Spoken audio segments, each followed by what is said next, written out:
All right, Raider Nation, I want to dedicate this episode to Mad Max. Keep Mad Max in your prayers, man. He's in the hospital. He went through surgery. So, Mad Max, here we're sending our love and our prayers, brother.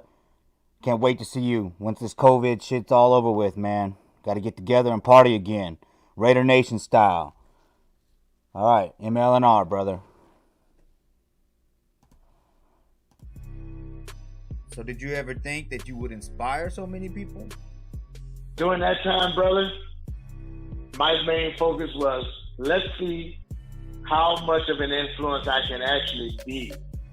Wasn't so much about inspiring at that time because I had to grow to that point in life where I actually knew what my worth was, knew that I was pretty much chosen to do this and just go with it, not stand back. And I had a conversation with Ken Stabler before he passed about that very subject matter at the Hilton in Oakland. And when he pulled me to the side, we were at a party, pregame stuff. He pulled me to the side, which was odd to me. The snake wants to say something to me. What he laid on me, brother, changed my whole outlook on what I do today. He says, listen, I've been watching you since you started doing that. He says, do you realize you're carrying a torch? And if I can say this on air, he said, carry that effing torch high because a lot of people are watching you and looking up to what you're doing. And that kind of just pulled the curtains back. And like I say, Violator was reborn in the way that you see him today with a whole different purpose. And like I say, that's to be a positive influence visually as intimidating as possible, but there's a whole different core to it, and I call it layers. That's awesome. That's really awesome.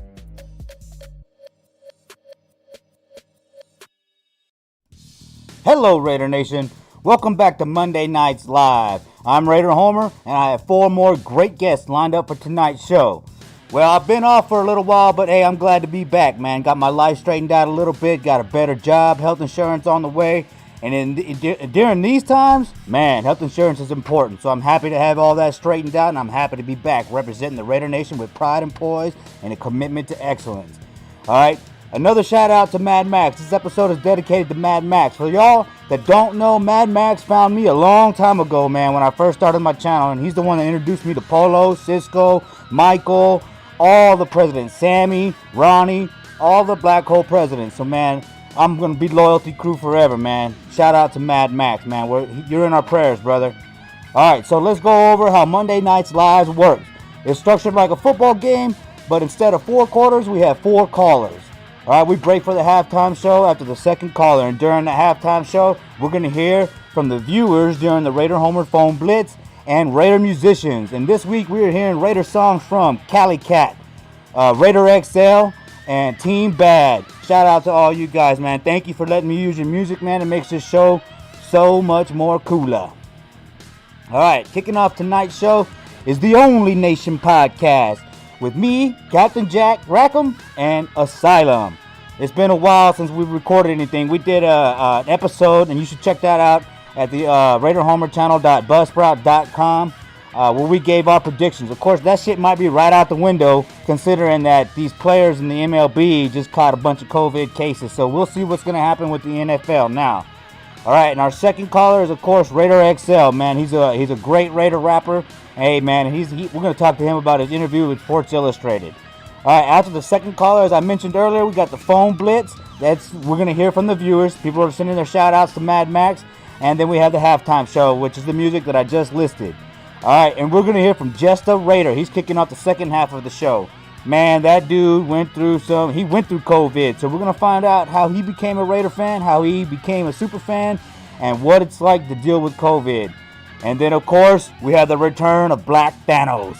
It's been a while. Black Thanos is a long-time friend of the Raider Homer channel, and I'm glad to have him back, man. He wants to talk about some of the serious things going on in life, man. He says I have a wholesome show. I try to keep it that way, but hey, man, we're going to hear what Black Thanos has to say. All right, providing backup for tonight's show is the one and only Heidi Stabbert. Heidi, thank you so much for putting up with all my bullshit, and I can't wait to get back to recording with the Only Nation podcast. So, hey, Speaking of the Only Nation podcast, don't forget to listen to the Only Nation podcast with me, Heidi Stabbert, aka Kevlar Prom Dress, also known as Raider Ladybug on the Raider Bear Show, as well as T3 Raider Facts. You can find the Only Nation podcast on all of your favorite podcast / music apps. Be sure to subscribe to the Only Nation podcast YouTube channel and T3 Sports Guys YouTube channel as well. He has a badass Raider Roots podcast where he goes over the history of the Raiders, man. You can learn a lot from T3, so make sure you check them out. Also, don't forget to check out and subscribe to Captain Jack Rackham Levy's YouTube channel. That guy, he knows a lot about sports and winches. Woo! Alright, episode 1 of the Raider Invasion podcast, as I just mentioned, is out now, so go check it out at the RaiderHomerChannel.buzzsprout.com. You can also see the LA years, Wayne Mayberry, the LA years. That's from the first video that I played on this show tonight was a clip from that podcast, man. You're going to learn what Wayne was doing back in the LA years. Alright, be sure to like, follow, and subscribe to the Raider Homer channel on Facebook, Twitter, Instagram, and right here on YouTube so you don't miss these interviews live. Blitzers, get your calls in by 8 o'clock CST, or you can give your shout outs in the live chat and I'll read those in between callers. Alright, let me know if you'd like to order a Raider Homer Shield patch for $10. Woo! Woo! Hey, you've seen these around a lot, man. These are hot, man. These are hot. Alright. Also, I got my little poker chip. Like I said, I've been saying, man, we should all have these poker chips. Alright? We'll get together and we'll drink at the games and whatnot, or at the parties before the games, and we'll gamble with our poker chips. Hey, and thanks to Adam Barachak. He's a Vikings fan, but hey, we're going to forgive him for that. He is making me a Raider Homer Bullseye patch. That is on the way. It's going to be in the mail. Alright, so I appreciate that. Keep an eye out. Alright, and of course, man, for all you guys out there from the Oaktown area or California that helped make the Oakland tailgates legendary, each guest that comes from California onto this channel, or that's from California and comes onto this channel, gets an Oaktown Legends patch. Alright, so hey, Raider Sing, I know you want one of these, brother, but quick fire. Hey, I know I was on vacation, but now it's time to come and get one. Alright, in this week's mailbag, man, it's really like 4 or 5 weeks now. I don't know how long I've been off vacation or on vacation, but I got from, God dang it, Chucky Stuggs, Beverly Williams sent me all these. Hey, Beverly, she's, I do a commercial for her too, so we'll be playing that here soon. She also sent this patch. Oh, man. The green's really messing up because I use a green screen. I didn't even think about that. Hey, hit them up, though. Hit them up. You can get all kinds of apparel, like these beanies. You can get flags, shirts, patches. Chucky Stuggs, y'all. Make sure you hit up Beverly Williams. All right. Neely Gucci, you sent me this a while back, man. I appreciate that. Raider Double X, man. Look, this is a good patch, too, man. Get over here. I don't know if that's a character, but it kind of looks like that, right? Scorpion, but hey, it's a badass patch. Y'all sent me this card. So, make sure you get in touch with Neely Gucci. All right. Raiders Sing, man. Speaking of Raiders Sing, brother, I think, dude, you did send me 2 of these, man. I think you asked me if I had one, and I said no, but hey, man, I wasn't trying to lie. So here you go. I have an extra one. My bad. I'll send you one of the bullseye patches when they come in. You also sent me these cool stickers that are going on my speakers here in the studio. All right. Okay. So this is Adam Barachak. This is the Viking fan that made my patches, my new patches, the bullseye patches. So this is the kind of quality that you can expect. Man, I appreciate it, man. Good price, good deal. Go Raiders. But it's okay. It's okay. All right. Raider Squid, brother. Like I said, y'all, I'm collecting these coins, man. Or these poker chips. I'm going to be gambling. Lord, I was born again. Oh, that's just rambling, man. Whatever. He also sent me these F suicide stickers. Man, yeah, hey, you know, I had a friend I lost to suicide a long time ago, man. So if you have those feelings, man, reach out to your family, reach out to your friends. Don't be afraid to say something, man. Say something. People love you, man, and they want to talk to you, and they want to see you alive, brothers and sisters. So never feel like you're on your own. All right. Also from Ivan Benelli, all the way from Alaska, up there with Heidi and Angria. Check this out. This is a badass patch. Man, that's a good patch right there. I got an idea now. Hope you don't get mad, man. I'm working on a Texas State patch. Polo Rodriguez knows all about that. Oh man, Carmine Pucci, the Mad Dog. Woo! Hey, man, hit up Carmine Pucci, man, and get this. Mad Dog Raider. Great looking patch, man. That guy, he is a mad dog. I'll give him that. That's for sure. All right. Hey, and for Raider Rob, man, of Raider Fan Radio, the original Raider Fan Radio, he sent me this in the mail a while back, man. Look at that. From Spike and Howie. Long time Raider fans right there, man. Sign. Man, I appreciate that, Raider Rob.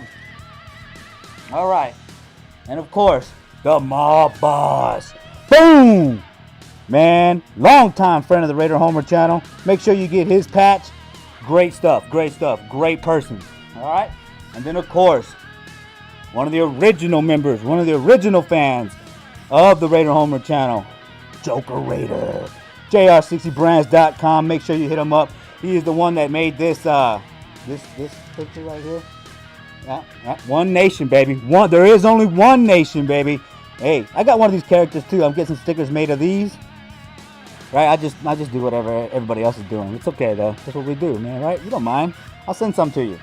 Look, JR60brands.com. Sugar Skull. Hey, shout out to Marty Marr too. He helped design this. One Nation, baby. One Nation.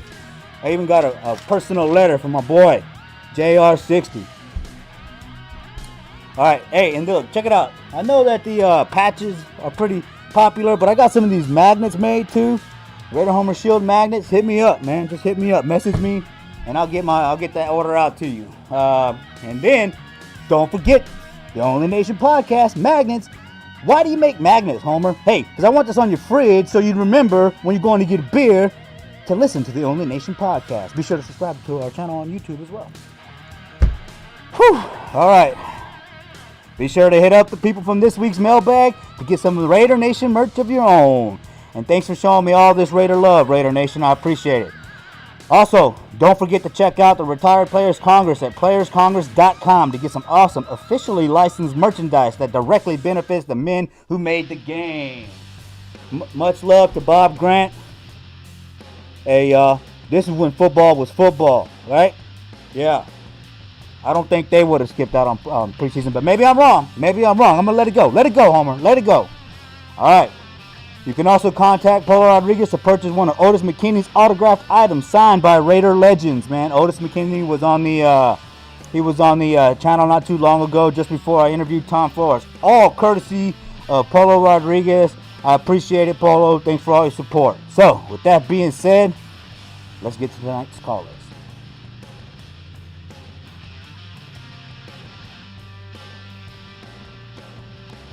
Okay. Yeah, this one. I'm a little rusty, guys. Sorry.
All right, Raider Nation.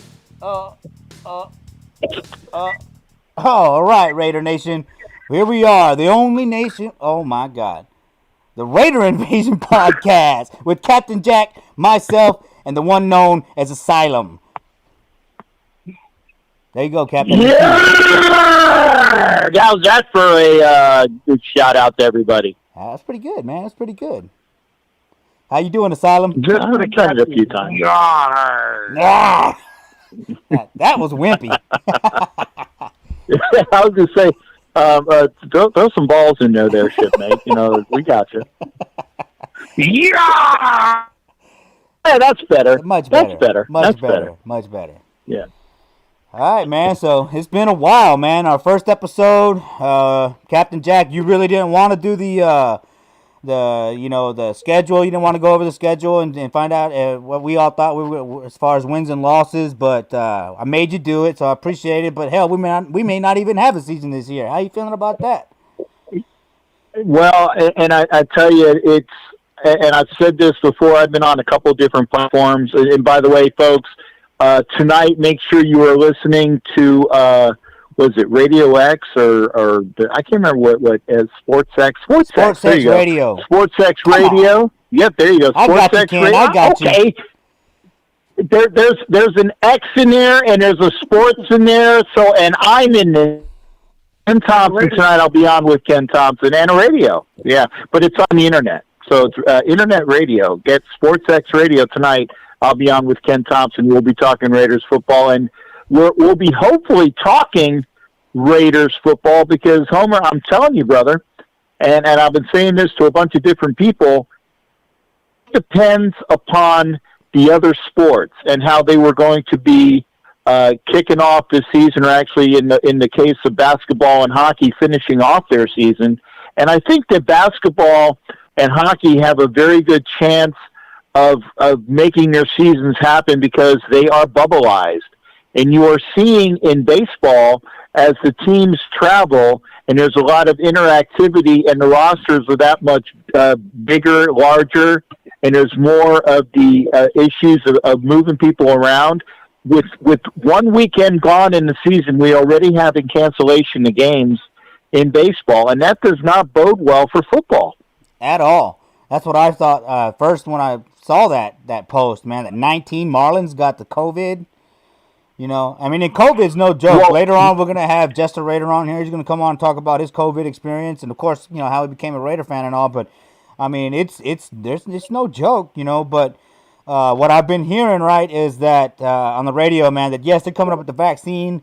The quickest that they may have it available is by the end of the year, but they're thinking this is going to be an annual thing. Of course, you know, that could change by next week as everything with COVID is doing. But, I mean, it's very realistic that this is going to be an annual flu-like type shot, that we're never going to not deal with COVID ever again. Yeah, I agree. I think it's just like the how people have to and get the shot, you know, each year for the flu. There are anti-vax people, and, you know, more power to them.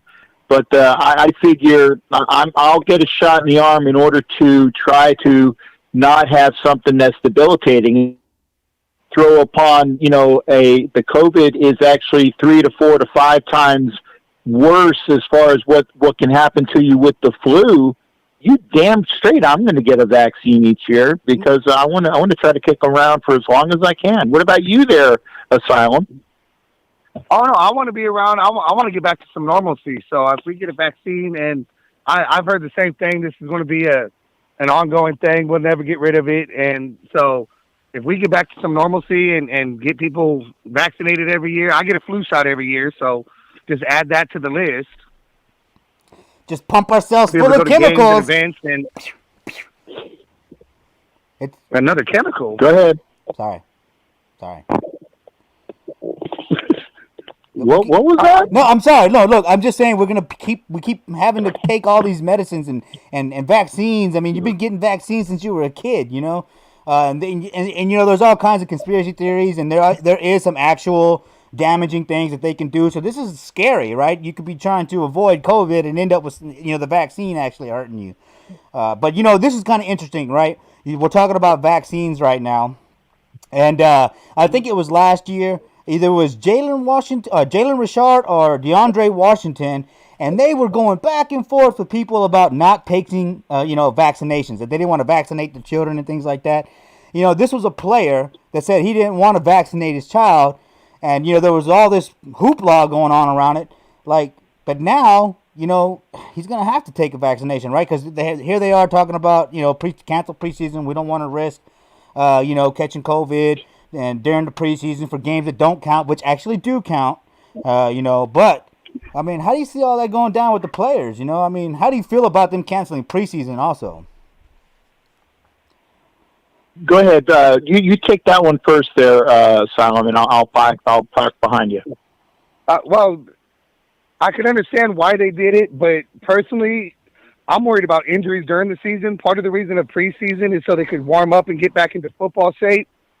And you know, when you see players who take a lot of the time off during the preseason and training camps and everything, you end up with serious injuries. And because we're going to end up, I feel we could end up with a rash of injuries, putting a good product out there as far as football, because you got way too many injuries, and some people could end up with a career-ending injury or something like that. And excuse me. I can see that, and you know, the thing that we have to remember is that there's going to be injuries one way or the other, and especially because this is a non-typical year where they didn't have all of the training, have all the OTAs. It's definitely something that the NFL, and along with all the other sports, are dealing with things that they've never had to deal with before. Now, I want to say it's even all the way around, because all of the teams are going to be dealing with it evenly. What's not even is teams get afflicted, shall we say. Maybe that there is a big outbreak on one team that might not be necessarily with all the teams. So it's just a matter of luck of the draw. But still, that's the way it is each year anyway. Some teams have rashes of injuries and they can play through them, and some teams get through the season relatively unscathed. So it's still just a matter of what happens to each team. I think there will be more injuries, but I think that it'll also, in one respect, the wear and tear that was not put on the bodies will be positive for some of the older players, that maybe they don't need to have all those extra reps that mock them, and because they are older, that they actually get the benefit of not having all of the wear and tear that they might have had, you know, over the time period. You know, like I said, baseball players and football players, you know, all those older guys are going to enjoy having a little bit of body rest, shall we say. I don't know, right? Verlander for the Astros, he just threw out his elbow, right?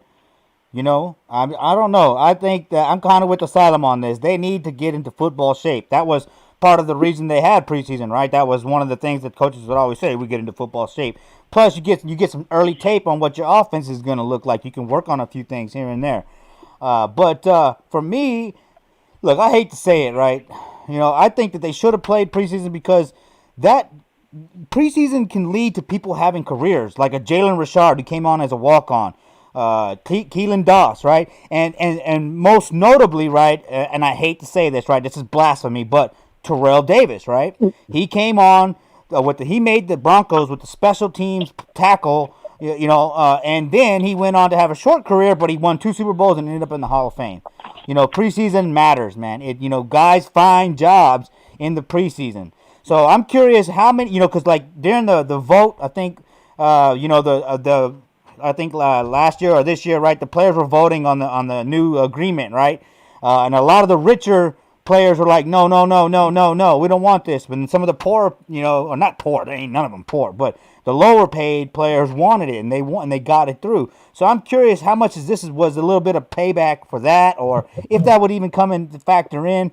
But at the same time, I mean, I don't want to back to the sloppy football thing. Like, so now we're gonna have to, see our team over 4 games get used to playing in their new system. And most likely those 4 games, if let's say we start at 0-4, how many people are gonna start bitching about Derek Carr getting benched for Mariota, right? When you can't really gauge, like whether it's Carr's fault or the fact that the team had only been practicing. And then as a fan, we gotta watch this sloppy ass football. Well, not only that, Yeah, also starting to, Go ahead. bring up they made the overall roster smaller too, so less people are getting a chance to even be able to go show themselves out during training camp and everything. Instead of doing 95 normally, it's down to 80.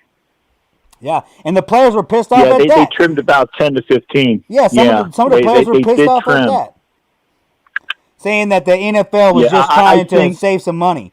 Like, wait a minute, hold on, man. I mean, they got to do something, right? They can't keep just paying everybody, right? I don't know. It's going to hurt the fringe players, that's for sure. The people that were maybe the 53 to 54, I should say the 51st through the 54th team members, and those fringe players are going to be hurt. They're going to be hurt by lack of participation. Here's the thing, is that it's going to, in that other regard, the people that were the fringe players are going to be able to catch on with somebody, providing that teams had good scouting. If they had good scouting and they had good reports for these people, then they're available.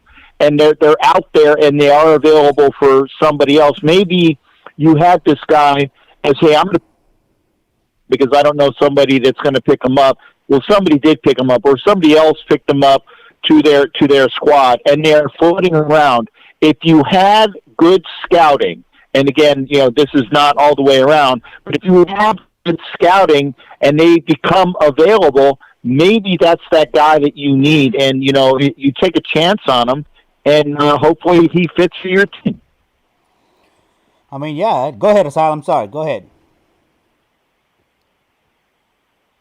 I didn't say. I said mine. Oh, okay. Yeah, no, I'm good with mine. I'm good with my Yeah, piece. no, it definitely hurts, as Black Thanos saying, lack of preseason will undoubtedly affect many teams. I mean, definitely. It's definitely going to hurt.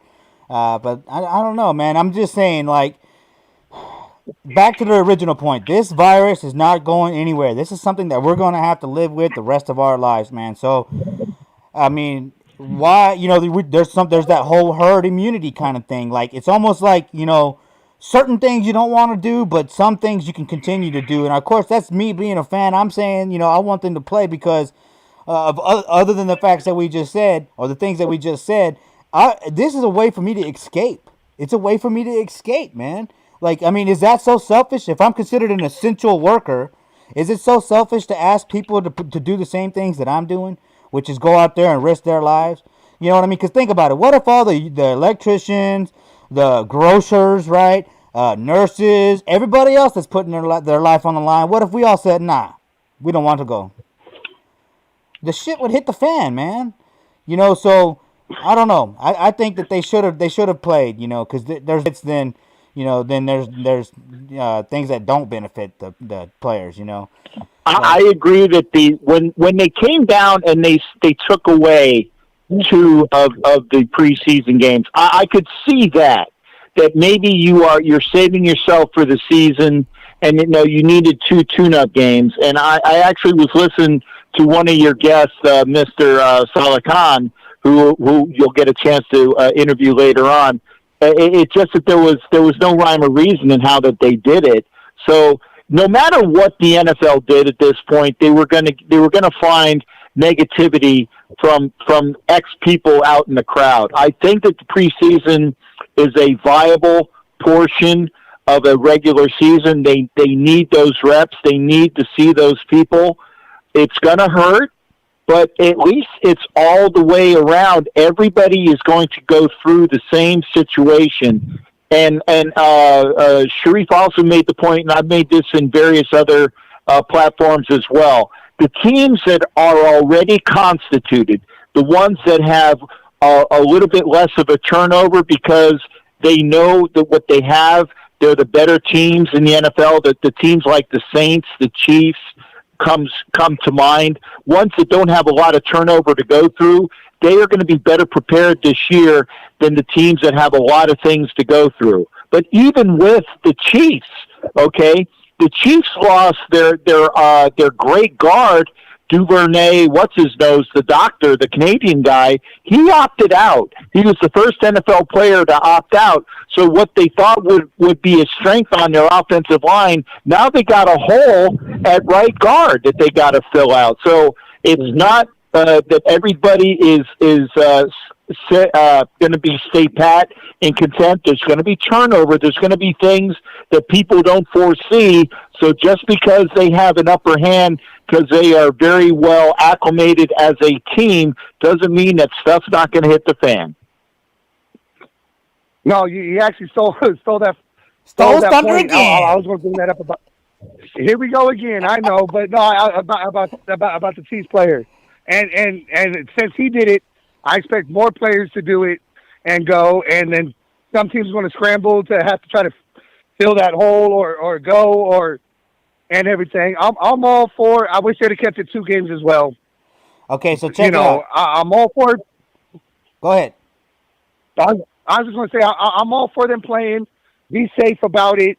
Be as safe as possible about this because it is, it is a serious thing. But like you said, it's an escape for us. It's a way for us to get out of our daily grind and get into our good places. As long as we stay safe about it, I don't see why we can't have sports. Raider Bear, he was talking earlier today. He was talking about, the NFL players, their contracts, aren't the best out there, right? And that they can have their guarantees canceled and they can be cut and all this. If these players start opting out, I'm going to tell you the truth. I'm all for those players having to give back their money and then for those XFL players to come in and step in. I'm all for that. You know what I mean? Give me somebody that wants to play football. Am I wrong for saying that? No. I mean, and here's the thing. That guaranteed contract is for, shall we say, a regular year, but this is not a regular year. I think that the NFL, and boy, this is amazing, I'm going to say this, I think that the NFL and the owners have a right to go after the players with this guaranteed money that opt out and take some of that money back. I think that the NFL came up with a X amount of players, they can get this amount of money if they opt out, and there's different scales as to how many years of eligibility or accrual that they've had or how good they are. There's a way that they have there's a leveling. You're either top level, medium level, or bottom level, and if you opt out, you're going to get this amount if you're at this level. I'm not really sure about what the parameters are, but yeah, the NFL and the players, the NFL and the owners should go after the players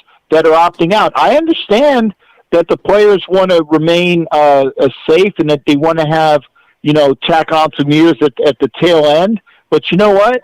If they opt out, then that means that they need to give that money right back. I concur on that one.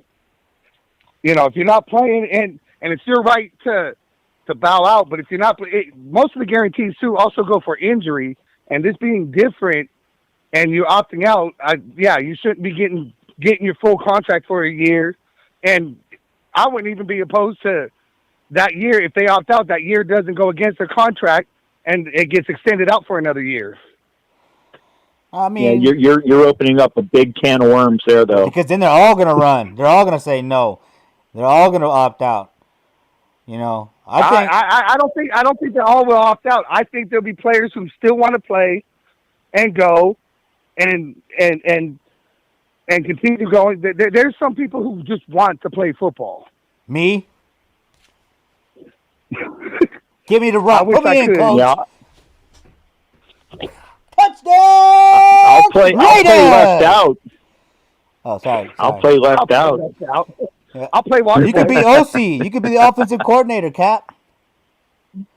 Well, yeah, and you know what? I would definitely be a better OC than the one we have now, but that goes without saying. Bullshit. A lot of people could say that. Well, I'm talking about the guy on the sideline, not the head coach who is the factor OC. I'm talking about the guy that gets paid a lot of money to say, "Oh, it's a good play, Derek."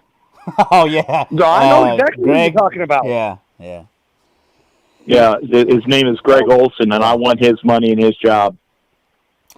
I mean, I don't think we know, all man. want This his is money. this is something that the players are just gonna have to nut up. I'm sorry to say it, players, but you just gotta nut up. Not that they're listening, but they're gonna have to nut up. We have a guest coming on the show later, as I mentioned, Jesta Raider, right? He went through COVID. He battled it, so I'm interested to see what he thinks about this topic. But he overcame it. This is something that a lot of people are overcoming, except for people that have underlying health issues. And these athletes are, they're very healthy. And then you could say, well, they got to go back and take it to the families. And I'm like, that's true. I risk that myself. I risk bringing it home to my daughter and to my father, who's elderly, lives right next door. We can go back. He could transfer it, and then it would just go. Everything would be fucked up. But we still have to do it. And I just feel like. Go ahead. Hey, Homer, I was going to say not all athletes are in the top of conditions. You can talk about the WNBA player MVP Deladon. Okay, she fights through each game and each season with her. I can't remember if it was lupus or if it was there was a disease that she has, either Crohn's or lupus or something that she has, and she fights through it, okay? And it's an underlying health condition. Now, she was the MVP of the WNBA. And again, so she was the top athlete in her sport, but she opted out because of the COVID virus, because she knows that she is more susceptible to that. And oh, by the way, she has I think it's her niece or her daughter that is a special needs child, and she said, "I'm not going to be." Thank you, Lyme disease. I appreciate that, Jason. I know that it was a debilitating disease, but she's the top athlete. So there are athletes out there that have underlying health conditions. Reggie White died because he was what do you call it? He had the same thing I had. Apnea. Well, I have to have a sleep apnea. There you go. He had sleep apnea, and he died of complications due to sleep apnea. So there are things out there that just because you are a top athlete per se doesn't mean that you have other health issues that you need to keep an eye on. I'm sure that there are a lot of athletes out there that are diabetic, like I am. So diabetes is one of those underlying health issues. There are plenty of athletes out there that have heart issues and they still play. So there you go. I mean, okay. I mean, that's I'm sorry, I'm an asshole, right? You're right, but at the same time, we all know you're an asshole, but that's beside the point. But at the same time, so these people know their health conditions, right? So of course, the people that have those health issues, it would be okay for them to opt out, right? That makes sense. But at the same time, these ones that are actually healthy can think about it. Then they're going to be looking for underlying conditions for these athletes. But not only that, man, they're going to get tested once, twice, maybe 3 times a week. You know how many thousands of people, millions of people on this fucking planet are not ever going to have one test? I mean, I didn't mean to make y'all that upset. Just hang up. But I'm just saying. No, I didn't hang up. I'm waiting. I'm waiting for my boy. All right, Asylum. Oh no, I was just waiting for you to finish. No, you're right on the people not getting tested, but there are, like Captain was saying, players. Maurice Hurst, who's got that heart condition. Other players that, like you said, how many that we don't know have diabetes or whatever, and I feel those players. It's their choice. It's their choice whether they want to play or not, or take that risk and go. But if they opt out and the season's gonna be a little different, I don't see why we still can't have a season in some sports. I'm fine with no fans in the stadium as of right now. I'm fine with that. As long as I got my football going, I'll sit there and watch it. I don't need fans in the stadium right now in order to help do our part to help keep everybody else safe. Hey, but see, that's a slippery slope, man, because if we can't look, okay, so PSL ticket holders, right? They get the PSLs, right, and then they get their tickets, and you know what? A lot of them sell those, like the Monday night games to make their money back, all right? So, first of all, are the PSL people going to get their money back if there's no fans? And then second of all, the people that bought it off the secondary market that pay 2 or 3 times more to go to that game, are they going to get their money back? Don't leave out the fans, man. Don't forget the fans are what makes this game. That's what I'm saying. If we all just quit watching, period, they wouldn't be making millions. So they need to respect the fact that the fans do exist and that, hey, man, we're spending millions on this shit. Those owners, a lot of them come in, right, but there's, they make millions off of us. No, you're right on that. And as far as like season ticket holders, PSL holders, all that, I think it should get automatically whatever money you put towards it this year automatically goes to next year. And then it comes the people who bought on the secondary market, either they get their money back or there's some kind of an agreement that they come to whoever they bought their tickets from on. It'll go to the next year, or they just get their money back. That's a good thing in theory there, Asylum, but I'm telling you, when this first started out, for example, when the NHL suspended operations, I had tickets for the Flyers at the Lightning. It was the very first game that the NHL canceled way back in, I think it was like March, okay? It took the NHL, the NBA, and several other markets for Ticketmaster, it took them months to even figure out that they were going to have a refund policy. And then when they had this alleged refund policy that they were going to give out, then they said, okay, well, we're going to give you out money if it is canceled. And they had to wait until the NBA games were canceled for this thing. They had to wait until the NHL games were canceled.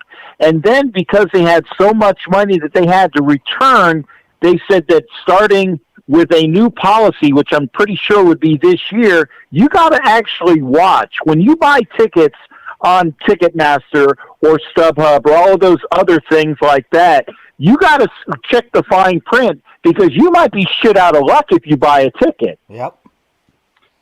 Well, that's why I waited for it to go through and everything before I even started looking at tickets when this all started, because we weren't sure how things were going. I know you were, at the time, you were pushing, trying to sell yours, Captain Jack, and trust me, I would have loved to get some or whatever, but sometimes you got to hold back and wait to see how things are going. And with the way things are now, maybe they come out with some better policies. I mean, but that's up to, like you said, Ticketmaster and the rest of them and going. But I really think there needs to be a guideline on all this with this new thing going on for this year. All right, so hopefully it'll come to fruition. I hope so. Yeah. Well, like you were saying on your show, the NFL needs to come out and just say it. Either there's no fans in the stands, or there can be, and whatever their rules and regulations are, and then they could be able to figure things out from there. They need to make a decision, though, now. They do need to make a decision, but why is it? And I've said, and thanks for listening to my show, Asylum, because you're going to play right into what the point I was making. Why is it that some teams have already stated that there will be no fans in the stands, no fans in Philadelphia, no fans in New York for the Giants and the Jets, and that includes the Bills in upper state New York. So they've already stated that there's not going to be fans in the stands, but there hasn't been anybody, to my knowledge, and if somebody else can say that I'm correct or not, there has not been one other NFL team that stated there will not be fans in the stands. So that means that if there's 32 teams, that means the other 29 have to make a decision, and so maybe those 29 teams can have fans in the stand when they're playing teams that don't have fans in the stands. That is not fair. No, it's not, and I don't think it should be up to the teams. It should be up to the NFL to make. The NFL to make this decision. Well, really, okay. So Whether really, they're gonna it's allow up to the fans or not. governors of the state, right? It's up to the governors of each state. If they're in like shutdown or the COVID cases are extremely high, they're gonna say no. You know what I mean? Nobody in these stadiums. They're gonna shut it down. Now it's up to the NFL. Oh, are you sure about that, Homer? You think that Jerry Jones in Texas the governor of Texas is going to? Oh, let's say the governor of Texas shuts things down because Texas is a hotbed. I'm not sure because I don't live in Texas like you. But the governor of California has already stated or is on record before that he was going to shut all of these games down. Then he had to backtrack because they opened things up, and now he might have to go through the process again. There are hot spots in Arizona. Florida is a hot spot.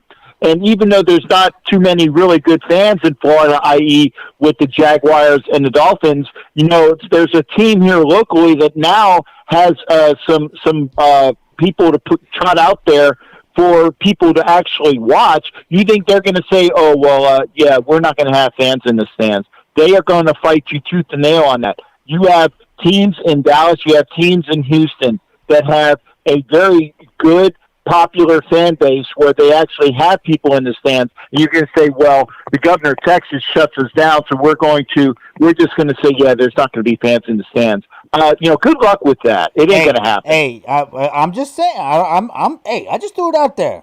Don't get mad at me. Damn, salty bastard. All right, hey, look, we're up against the clock. I live up to that. We're up against the clock. I got to get to my next guest, man. So I appreciate y'all coming on. And, hey, tell the Raider Nation where to find you on social media. Go ahead there, Asylum. Oh, on Facebook, it's just Asylum. And on Instagram, it's 7Asylum7. And for those that, and I definitely appreciate those that follow me, find Captain Jack Rackham Levy here on YouTube, a friend of Homer as well. Captain Jack Rackham Levy. I'm on Instagram. I'm on Facebook.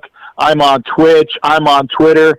And lo and behold, my website just went live today, so you can actually find me on CaptainJackRackham.com. All right. Oh, I'm going to have to check that out. You're moving up. Yeah, I they're still tweaking it, but it's live, man. They're still tweaking it, and I'm also going to be doing some podcasts this year, so I'll be on Buzzsprout as well, and I know that Homer's on Buzzsprout, so we'll have to do some linkages there. Yeah, we still got to get this podcast going as soon as we figure out what the hell's going on with the NFL. The Raider Invasion podcast, as soon as we figure it out. Yeah.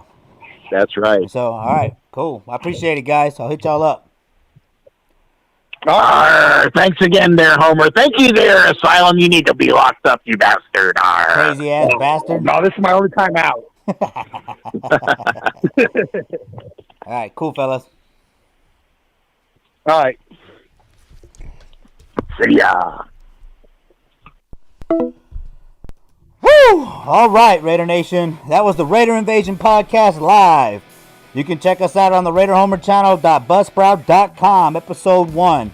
That's where we gave our predictions. It may not even matter this year, but hey, we also gave a little intro on how we became fans and what makes us such diehard fans. So appreciate it if you head on over there to the RaiderHomerChannel.buzzsprout.com and listen to that episode. All right, our next guest is Raider XL, Raider rapper Raider XL. This is his first time on the channel, so I'm excited to bring him on and find out how he became a fan and how he became a musician. All right, so let's see what's going on in the chat line. Jason Hunter, what's up, brother? Asylum in there, Captain in there. The General, how's it going, brother? Mike Seta, DJ HGW, Vicky, how you doing, Vicky? The Black Thanos is in here, Lord Thanos. We got, who else? I know I saw Anna in here also. Lonnie's in here. That's Raider XL. There's Ana Diaz. Are the sellers really going to pay the money back? I don't think the sellers on the secondhand market will pay the money back. That money's probably already gone. So that's what I'm saying. The people that bought their tickets on the secondary market are really fucked. If these games get canceled. So all right. With that being said, let's get to Raider XL.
All right, Raider Nation, here he is, Raider XL of TNBC. How you doing, brother?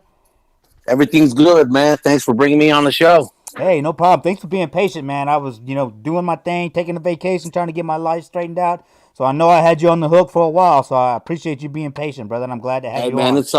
it's all good, man. I know how it goes when life is life, bro. We got to do that. But Oh, hey, yeah. I wanted to say this. I was listening to you guys earlier. I wrote it down. I said, first off, I want to thank you for bringing me on the show, and it's okay to be an asshole. It's okay, man. All right. I'm a Thank professional. you. I'm a professional. Assholes Anonymous over here. All right. I earned my asshole card. Yeah, man. Man. I love having that asshole card. I play it every chance I get. Huh. I feel you. All right, cool, bro. So you were just telling me that you became a Raider fan from Colorado via Las Vegas, man. So how did all Yeah. that happen? Man, I was born in Colorado, man. I was born in Pueblo, Colorado, and about 5 years old, my father brought us to Vegas. So I'm 51 and I've been here since 1975. I'm from Vegas, man. This is all I know. I became a Raider fan, man, when I was young, man. My grandfather used to go to the bars in Colorado, and he used to drag me along with him. I grew up in bars too. And Maybe that has yeah, something then to do with us being assholes. yeah, well, back then when we were like I said, I'm 51. When I was 5 years old, back then you could take kids in the bars. I So remember he those would drag, he would drag me around to those bars, man, and he taught me to be greedy. Honestly, he was like, he'd take me to the bar and buy me a bag of M&Ms and tell me don't share with nobody. But all I seen around me was Broncos being in Colorado. Yeah, that's what I said, man. So I remember when I was what was it, like the 1985 season. Actually, yeah, about the 85 season, man. I Cliff Branch, Yeah, brought me into speed kills. yes, sir. You didn't lose me, did you? No. I got you. Okay, my alarm went off. Yeah. When I started seeing Cliff Branch and all them boys in the 85 year, man, I was, just watching. And I was like, man, these guys are ruthless.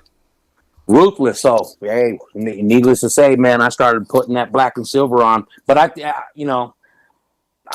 this is all I know, man. Raiders is all I know. I remember just having Raider gear when I was young. I thought I was Lyle Alzado for a while. I even tried to grow my hair out like him.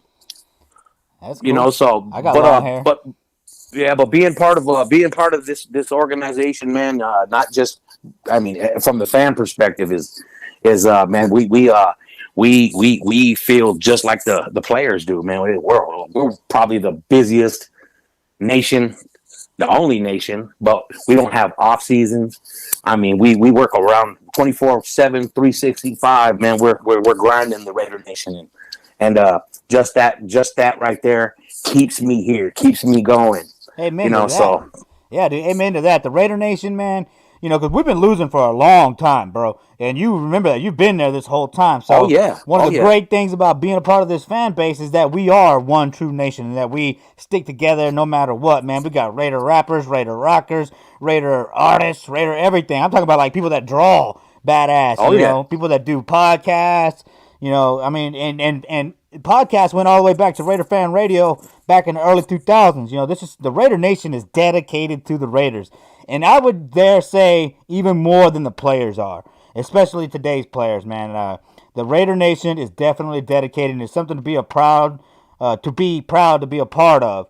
It's something that I held on to because I'm from Texas, and I felt like the lone Raider fan out here forever, and then once I was finally old enough to go to the bars on my own is when I started to find out that there were other Raider fans everywhere watching these games, and that's when I really started to learn what the Raider Nation is about. And it's crazy. I've been in love with it ever since. It's crazy how many Raider fans there are in Texas, man. Because all the Californians are moving here. Hey, moving everywhere. Yeah. Yep. Shit, Vegas is man, we're loaded with people from California, man. But you know what? You know how it is, man. Hey, we're all on the same. We're all on the same God good green's earth. Hey, doesn't matter where you're from, man. You represent this nation right here, hey, and that's where we're from. That's all there Amen is to to it. that. Hey, so were you a regular visitor to Oakland? Actually, you know what? No, I wasn't, man. I I watched from afar. I've been to to there. I took my uncle to the last Monday night football game at the Coliseum last year. Oh, the week one? Yeah. Hey, I was there, dude. I was on the field for the flag unfurling. Oh, did you? Yeah, I got to stand next to the black hole, and then Jersey. I love telling this story. And then Raider Dirty Jersey, she snuck me into the black hole through the guards and all that. She just walked by, Yeah. hey, and they all waved at her, and I'm walking like, hey. And then went down there, and I was chilling with Hell Raider, and man, it was a badass view, man. I tried to sneak down there a little bit further, but people were like, no. I was like, oh shit. And then the guy told me, get the hell out of here, and I went back to my seat. Man, it was beautiful though, man. I got to walk on that field, man, where all those great legendary players played on, man. It was fucking Man, I amazing. bet you that was. I bet you. Yeah, I bet you. I was gonna say. I bet you that shit was amazing. Yeah, and everybody was chanting, "Fuck AB, fuck AB," and I was like, Yeah, "Yeah!" Oh, yeah. damn. I was in the back of the. I was up on the very last row up where on the side where across you could see San Francisco.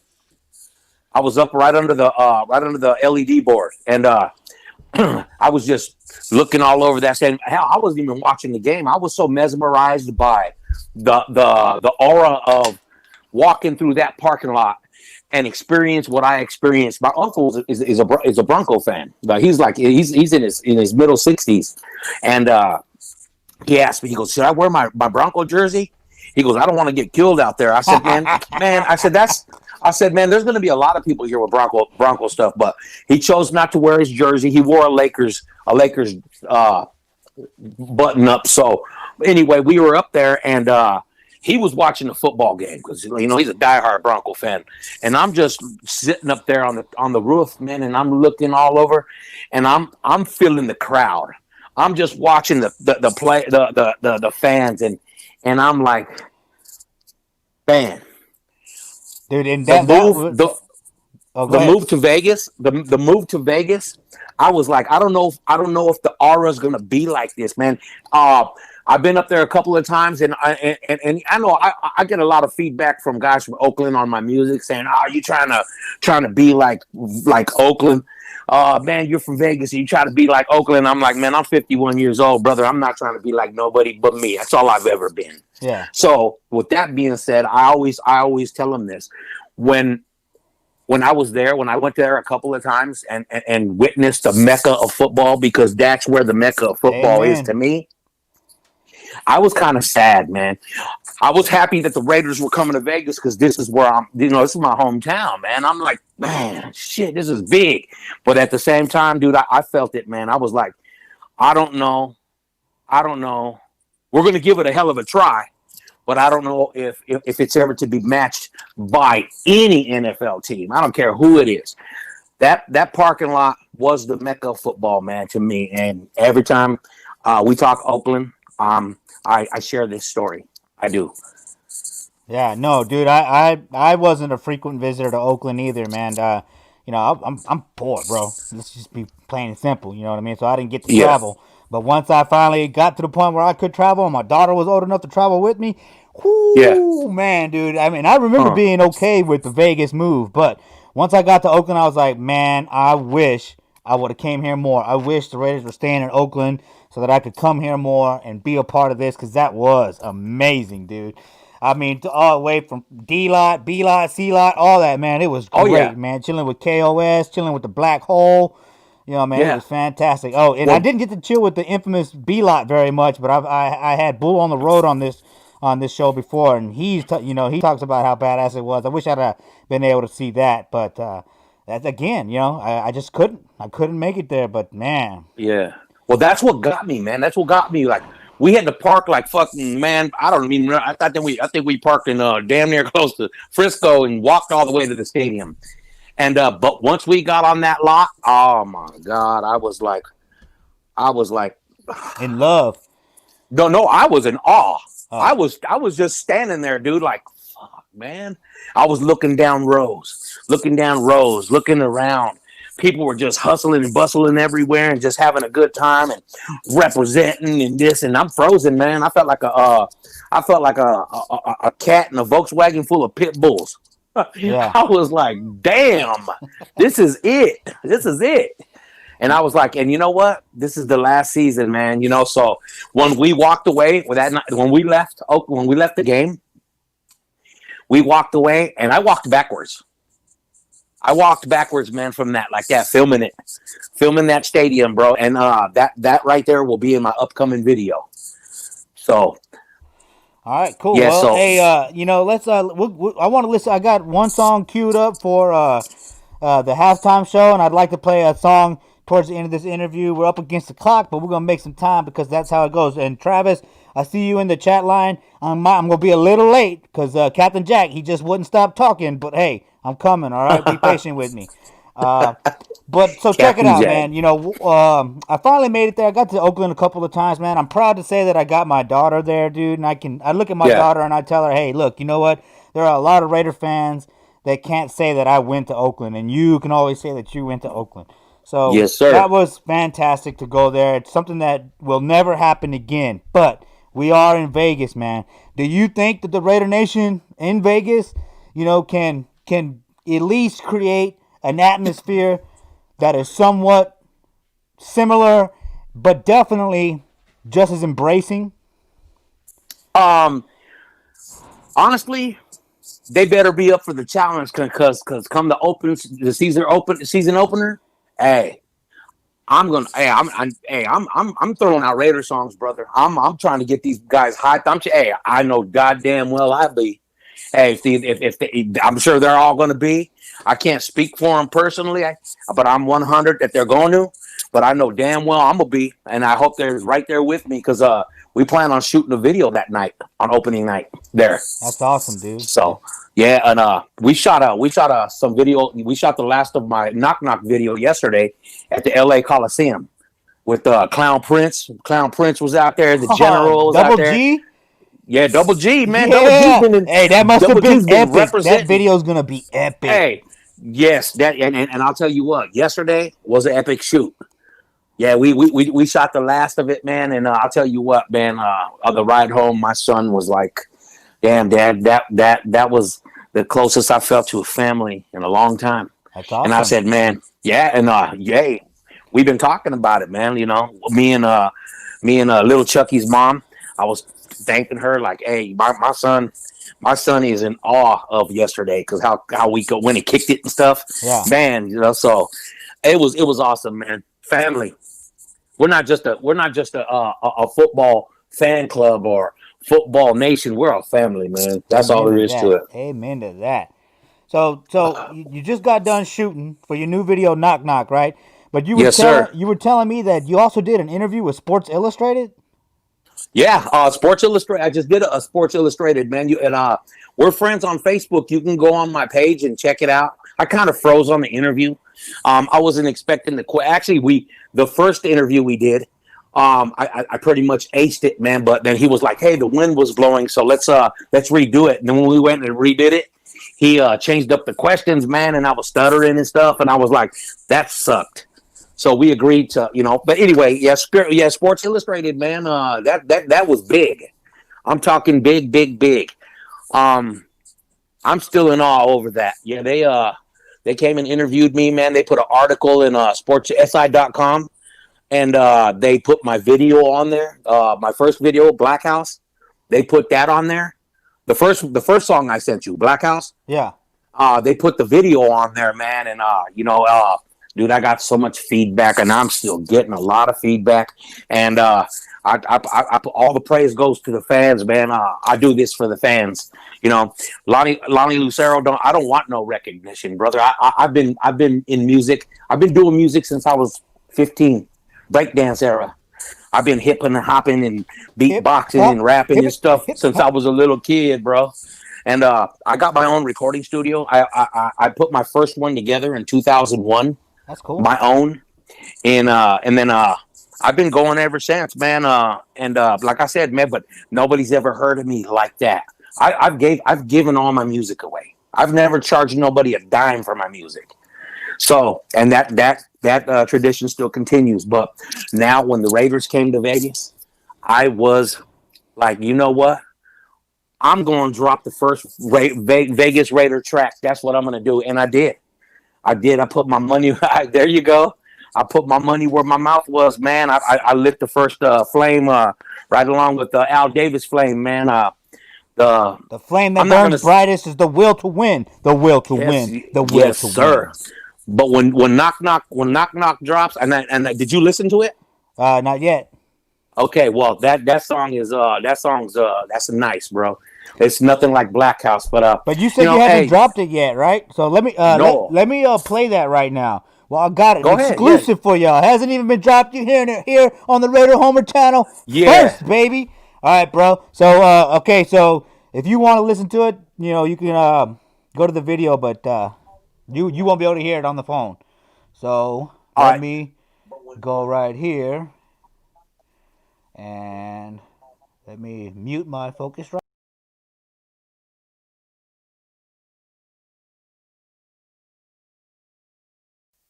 Fear.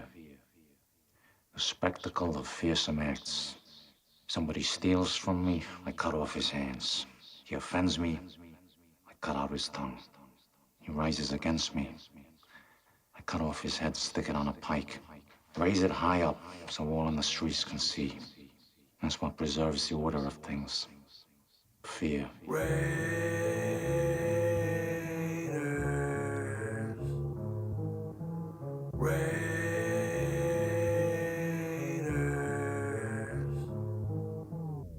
Knock, knock, is that silver and black?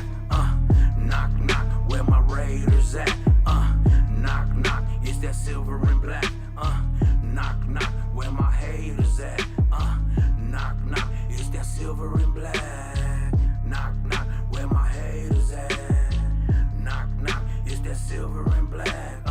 Knock, knock, where my Raiders at? I'm the #1 draft pick, Las Vegas Raiders. You the number no pick of some goddamn haters. If you ain't rocking 915 in the Vegas desert, you rocking all the wrong shit. I rock with a Raider, I go plenty hard, homie. Yeah, I goon for the squad. Yeah, I march like a Raider. Yeah, I goon for my squad. We got some wolves in sheep's clothing, acting hard for they squad. Knowing deep down inside they ain't Raiders on God. The autumn wind is a pirate. The autumn wind is a Raider. La Nación, Wrecking Crew, Los Villanos, TBH, Raiders de la Baja. Shout out to Big Oso, Oakland, Los Angeles, Las Vegas. We TMBC, we go hard for our squad.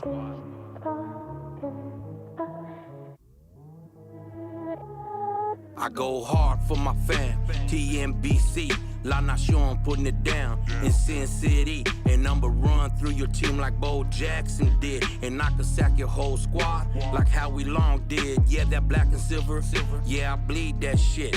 Yeah, that autumn wind, yeah, I breathe that shit. You ain't fucking with me, Raider from way back, boy. Like when Snake was hitting Branch, like way back, boy. Silver Chucks, black Dickies, and dark ass lows. You see that flame of Al Davis shit be spitting the smoke. From Oakland to Los Angeles and back to the Bay.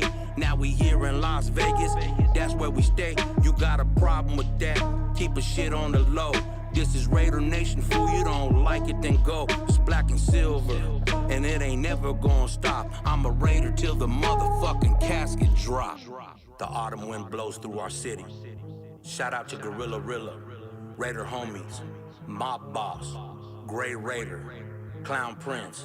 Shout out to the fam that's been down since day one.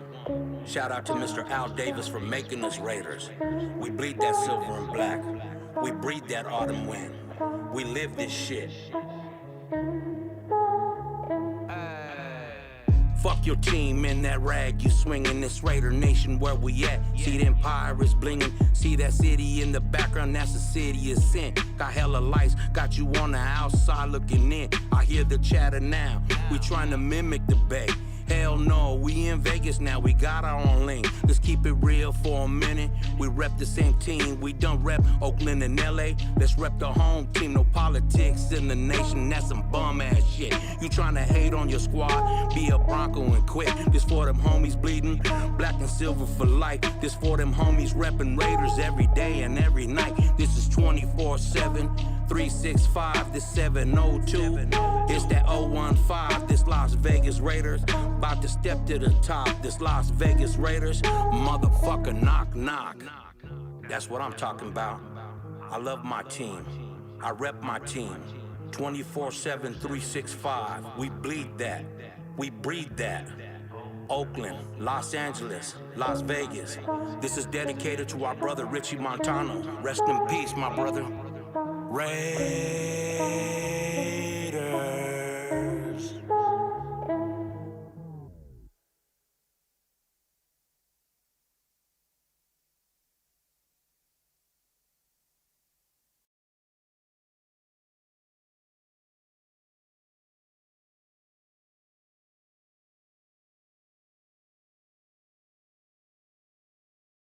Angeles, Las Vegas. Man, This is dude. dedicated to our brother Richie Montano. Rest in peace, my brother. Is that you playing it?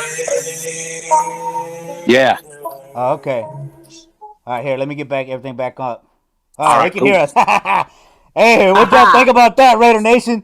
Woo, boy! Man, my ears are going. Man, that was badass, dude. Thanks for the Yeah, shout out, man. man. What's that? Oh yeah, man. I give shout outs to everybody, man, in every Oh, song. but don't say it like that, bro, because I felt special, man. Come on. Yeah, hey, shit. I'm not done yet, man. I still got 9 more tracks I'm working. You know, I'm doing 3 at a time. My next project is with the Raider homies, man. Oh, yeah, we're Michael doing- Aragon, yeah, Double G, Doug, yeah, yes, and sir. Rick. Yeah, that's cool, Yeah, man. we're doing a project for those guys, and then I'm telling you that one's gonna hit the hardest. But this right here, Knock Knock, the video will be out probably around August 10th.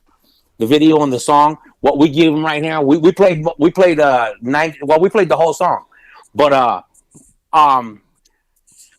was thinking about it today. You know, hey, I'm gonna let Raider Homie just go on ahead and let the world have it on his show. So, the official launch will probably be August 10th for the video and song.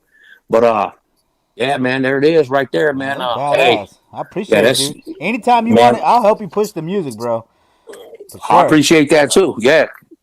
Hey, we're all in this together, man. Like I said, man, as you can see in these songs, hey, I do it for the nation, bro. I give love to everybody. One nation. You know, yeah, one nation, man. That's how it goes.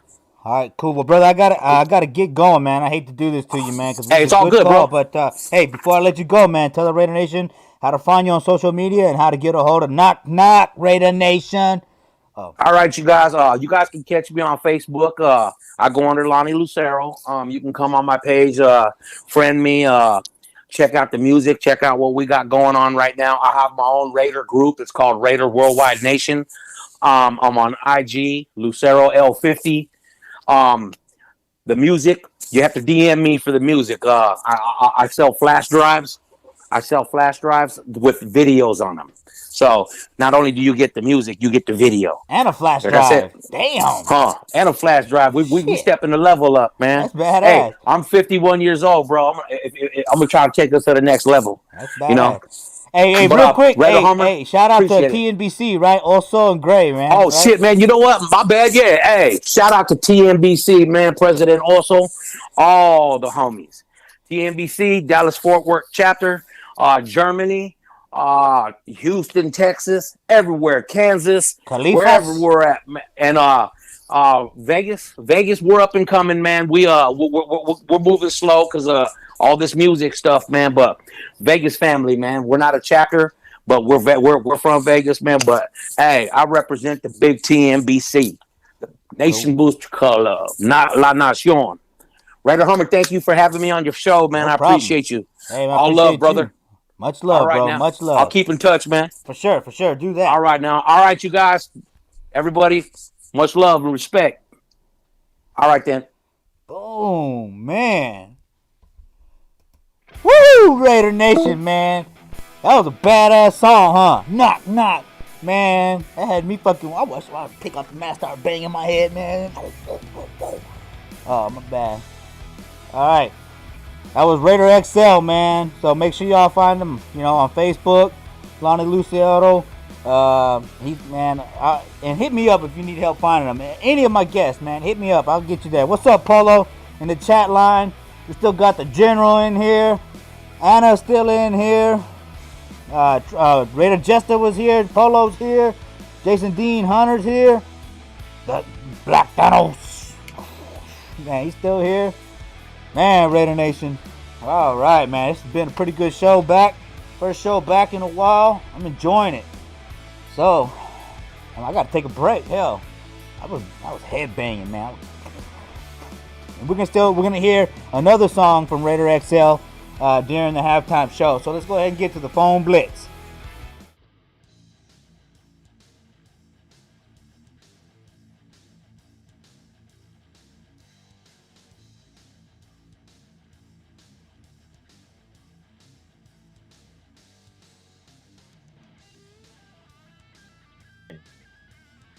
Just want to send a shout out to all Raider Nation. Hope you're all staying safe. Shout out to you, Homer and Heidi. Thank you for the programming. And hope everyone's staying safe. Just 559 Raider Travis, supporting from the Fresno, California area. Let's not forget to be safe and share our love with one another. We don't need no hate in our Raider Nation. Support one another. Prayers out to all those who are affected and their families. So prayers out to everyone. Hope everyone has the most wonderful and safe week. Stay positive. Stay loving. Raiders! Hey Max, this is the Mistress, sending you lots of prayers and a lot of love.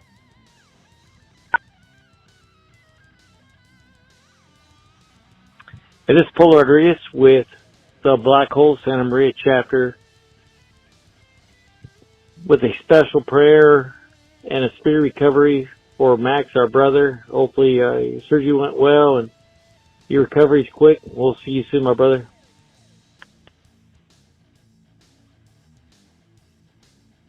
What's up, my brother, Raider Homer? Much love and respect to you, brother. Congrats on your chapter. Just want to let everybody know if they can please keep their prayers for Brother Max. He just had surgery today. Everything seems to be going okay. Please keep him in your prayers for a speedy recovery. Much love and respect to all the Raider Nation from Hell Raider. Love you guys. Thank you.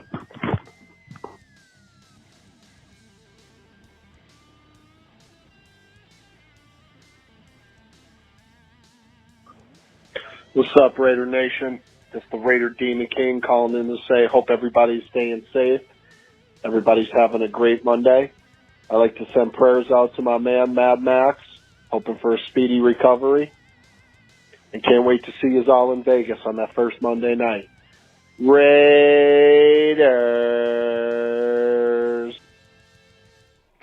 All right, Raider Nation. There you have it. Raider Homer's Phone Blitz. Don't forget to get y'all's calls in every Monday night before 8 p.m. CST. Shout out to the Mistress, Polo, Ronnie. Thank you, everyone, for calling in like that, man. Mad Max, brother. You're in our prayers, bro.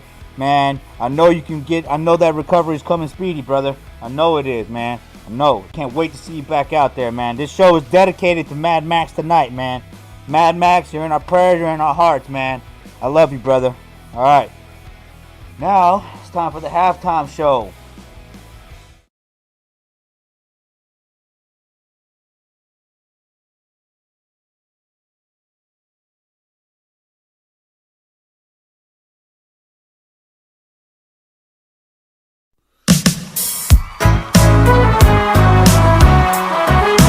Raider music. Bad guys. It's all about the Raider life. A lot of y'all out there can relate to this life. I know, here's mine. Wake up early in the morning, Black Sunday. Wash my ass, brush my teeth, throw on my jersey. Turn the TV on, NFL game day. You know the critics say, boy, when the Raiders play. Middle finger up high, you know what that say. Now everybody say, Raiders. Now everybody say, Raiders. Now everybody say, Raiders. It's all about that Raider life. Raider life is the life we live. It's all about that Raider life. What you say, Raider Nation? Raider Nation for life, every day and every night. All smiles, no clowns, like Antonio Brown. Tailgates be great, all love, no hate. One nation, so amazing, I appreciate. That's why I ride for my Raiders. I know them haters, but them haters never fade us. They only make us famous. Bad guy, ride or die, through the lows and highs. Since the 1960s, knock on wood if you with me. It's all about that Raider life. Raider life is the life we live. It's all about that Raider life. What you say, Raider Nation? Win, lose, or tie, we Raiders till we die. Loyalty is everything. You know those commentators always hate on us. You know we always the underdogs on Sunday. Always hate. But you know what we say to that though, right? Raider Nation, stand up. This one's for you.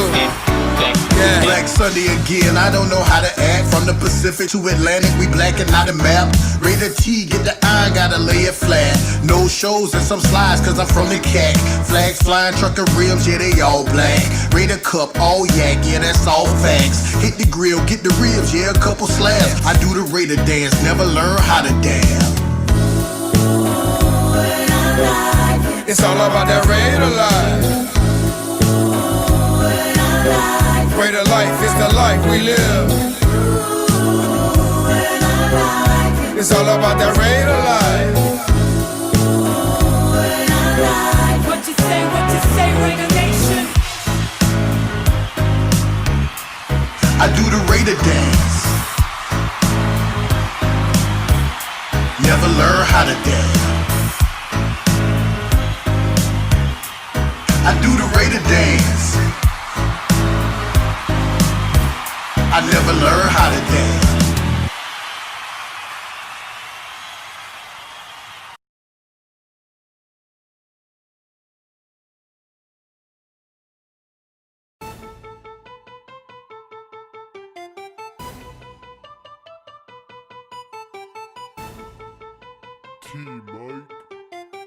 Southside Raider Nation, yeah, we do this for life. Rep this Raider lifestyle. I'm a hardball fan, tailgating, check our reputation. Silver and black, got me dripping like that. Went to Vegas, we gon' run it down. Let me hear you say Raiders, Raiders. From Oakland to Vegas, Vegas. Come on, let me hear you say Raiders, Raiders.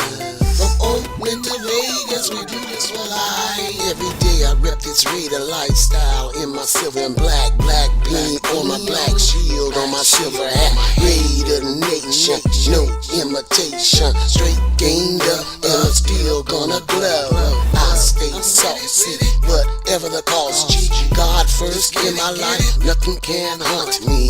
Every Raider game, I'm that super cat with the silver iced out around the 12 of my back. Super fans in the black hole, we not hiding what's up. The other team mascot can't block like us. We're the #1 nation, no investigating. It's a Raider thing. Yeah, we do this for life. Rep this Raider lifestyle. I'm a hardball fan, tailgating, check our reputation. Silver and black, got me dripping like that. Oakland to Vegas, we gon' run it. Let me hear you say Raiders, Raiders. From Oakland to Vegas, Vegas. Come on, let me hear you say Raiders, Raiders. From Oakland to Vegas, we do this for life. There's no stopping Raider Nation. Nation. See, we got that new stadium, and we gon' slide through the field and dismantle your cranium. We got them running backs. Jalen Richard, he's my favorite. And he's gon' smack baps on your team and score the first touchdown. I'm with it, score the first touchdown. Let's get it, just meet my slime. Derek Carr, hold the key to the ignition. And from 1960, Raider Nation still existing. Art Shell, Jack Della Rio, Bill Callahan, and now we got John Gruden, nickname is Chucky. Take us to the Super Bowl to win the fourth ring. It's a Raider gang. Yeah, we do this for life. Rep this Raider lifestyle. I'm a hardball fan, tailgating. Check our reputation. Silver and black, got me dripping like that. Oakland to Vegas, we gon' run it. Let me hear you say Raiders. From Oakland to Vegas. Come on, let me hear you say Raiders. From Oakland to Vegas, we do this for life. Let me hear you say Raiders. From Oakland to Vegas. Come on, let me hear you say Raiders. From Oakland to Vegas, we do this for life.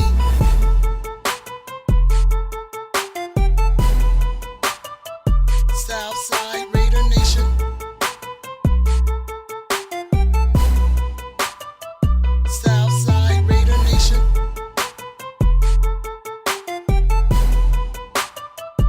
Southside Raider Nation.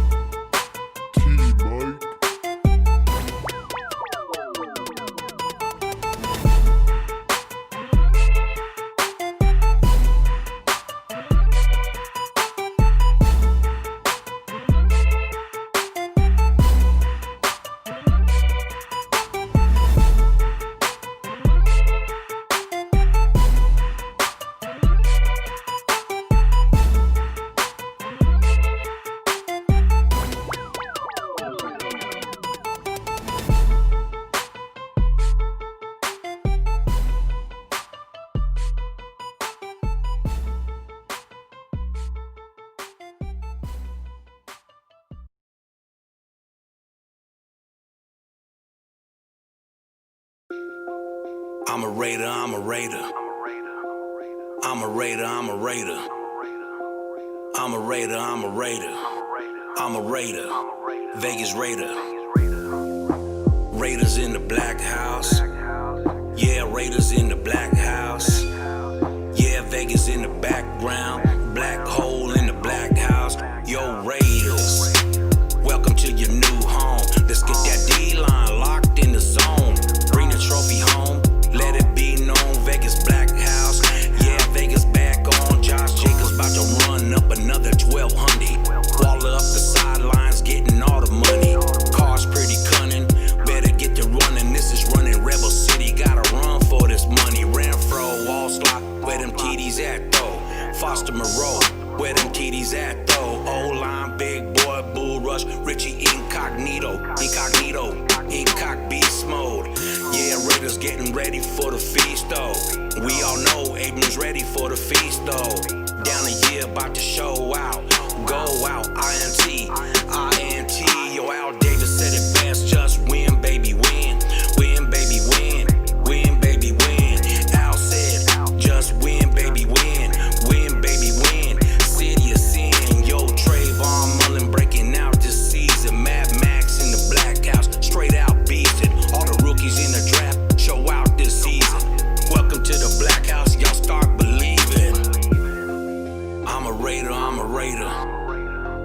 I'm a Raider, I'm a Raider. I'm a Raider, I'm a Raider. I'm a Raider, Vegas Raider. Raiders in the black house. Yeah, Raiders in the black house. Vegas in the background. Black hole in the black house. Raiders make us a pro city. To complement the lights, what better team? To complement the Golden Knights. Running Rebels, running in the Mac, but no Mac. Mark Kelly 5'2", now he handling that. Clellan Ferrell, locking down the end. Jordan Harris, Apple, we banking on them. Darryl Worley, it's your time to shine. Kazion Dixon, it's your time to shine. There's a juggernaut playing like his soul was sold. Number 45, Al Licking Gold, Rodney Hudson. best center in the league, Colton Miller. You already know what we need, Marcel Aidman. Solidify your spot. I know what you got. You show us what you got. Tyrell Williams. Where you at, my Raider? Where you at, my Raider? Where you at, my Raider? Rico Gaffer got hands for real. Keelan Doss, get your spot, gon' get you a deal. Mark Davis, thank you for bringing the team to a city you don't fulfill, a city of dreams. John Gruden, yeah, the coach of the squad, putting it together with Mike Mayock. Mr. Al Davis, wish you could be here now. You would love this city, you would be so proud. Yeah, we Raiders. I'm a Raider, I'm a Raider. I'm a Raider, I'm a Raider. I'm a Raider, I'm a Raider. I'm a Raider. Vegas Raider.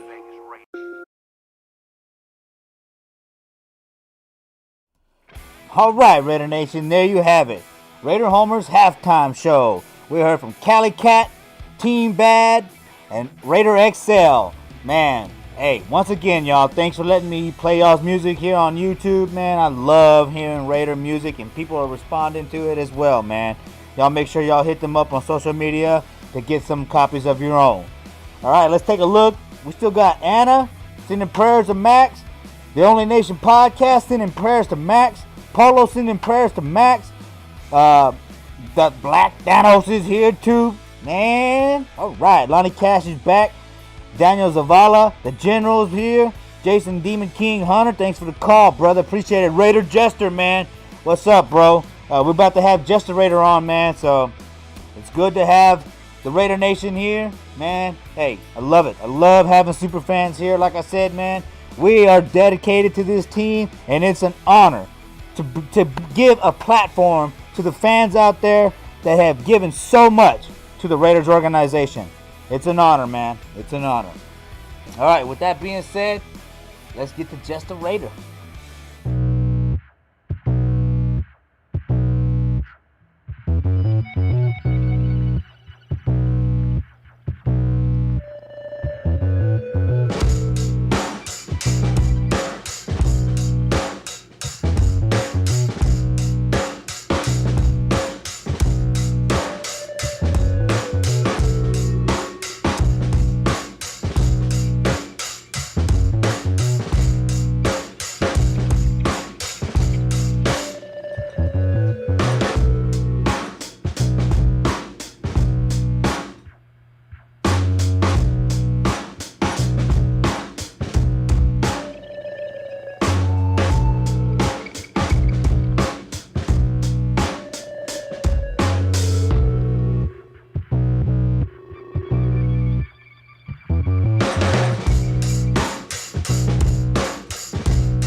All right, Raider Nation.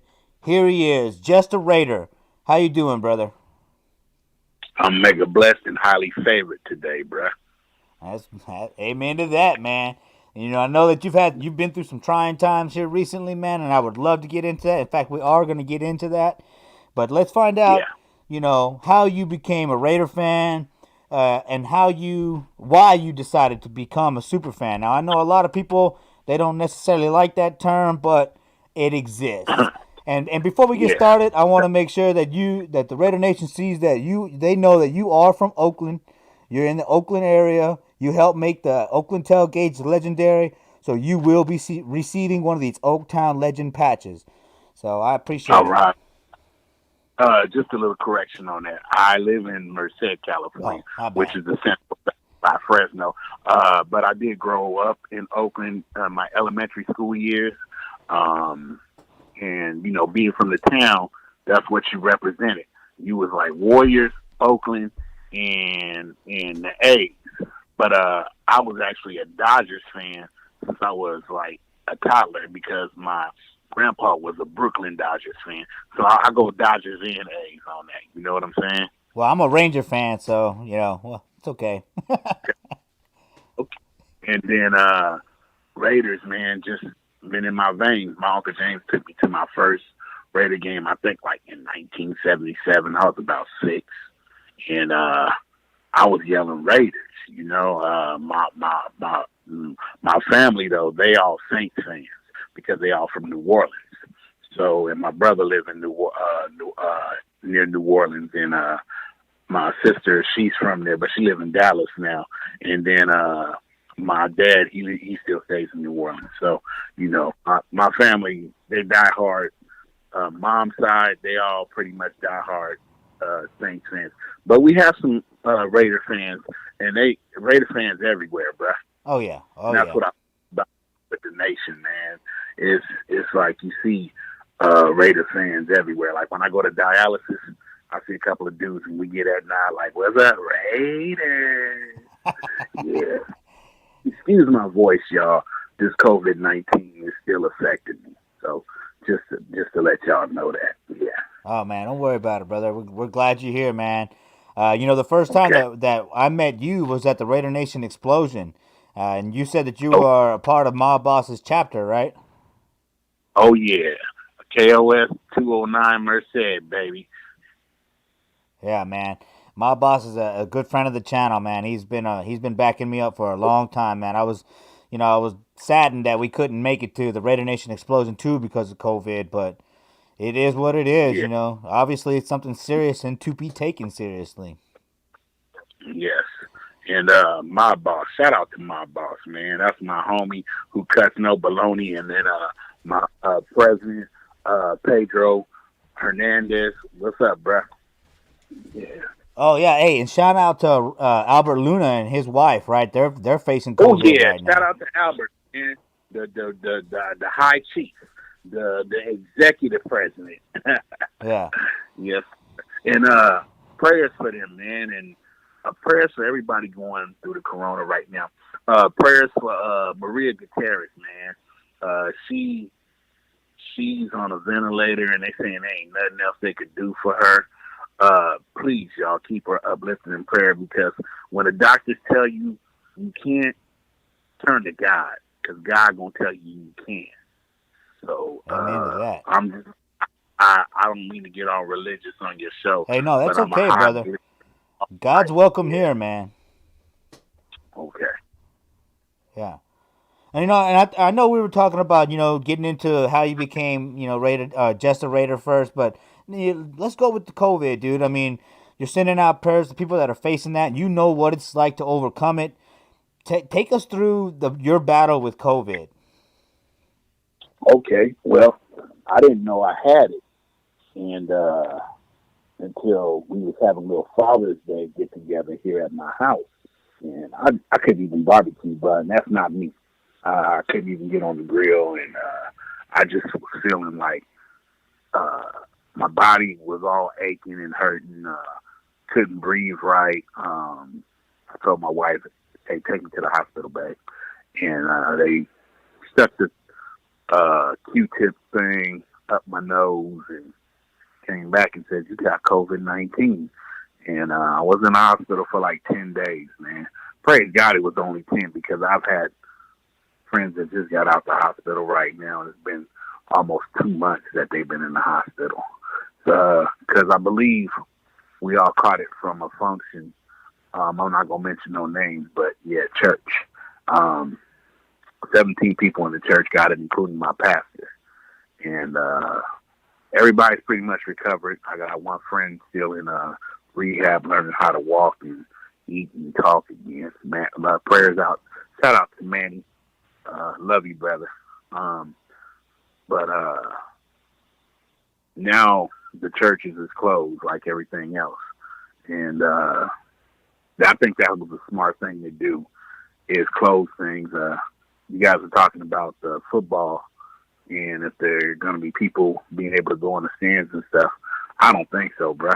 And people need to go ahead and get a refund for their money that they paid on these season tickets. And like you guys said, the people that they sold tickets to need to get in on that refund as well. It's sad. It hurts. And a lot of teams are testing for COVID. I guess they canceled the baseball game today because some people had COVID at on the baseball team. So, yeah. I mean, it's really sad out there, man. And our commander-in-chief is not taking it seriously. And I don't mean to get political on here, but it's sad when you got a guy letting prisoners out of jail but trying to send our kids back to school. And I really think the kids shouldn't go there. And you had said about me having underlying issues. I'm a dialysis patient, man. I done had 2 strokes before this. I'm a cardiac patient. I have anemia, diabetic, let's see, what else? High blood pressure. And, that knocked me on my butt. So it sucks to go through this and have those underlying issues, but God got me through. So, yeah. Yeah, no, I mean, like I said, I don't mean to be the a-hole, but like I'm risking my life, and I know that on this side of being healthy, it's easy to say that they should play.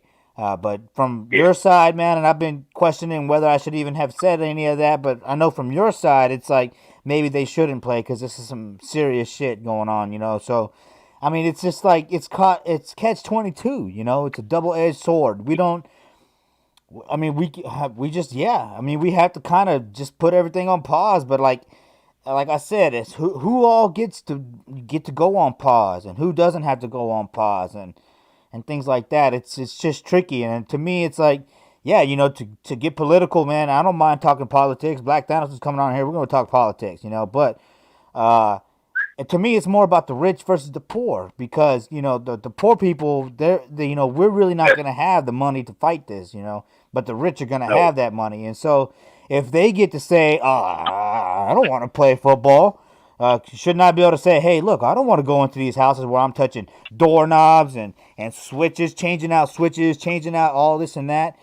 But you know what? We don't get to say that because, you know, the world will shut down if essential workers don't go to work. So it's almost, to me, it's you know, because there are athletes of all colors that are rich and they don't have to do this, but there are construction workers of all colors that aren't rich and they have to do this. It's like, it's not about, you know, color. It's more about money. Who has the money to not have to go out there right now?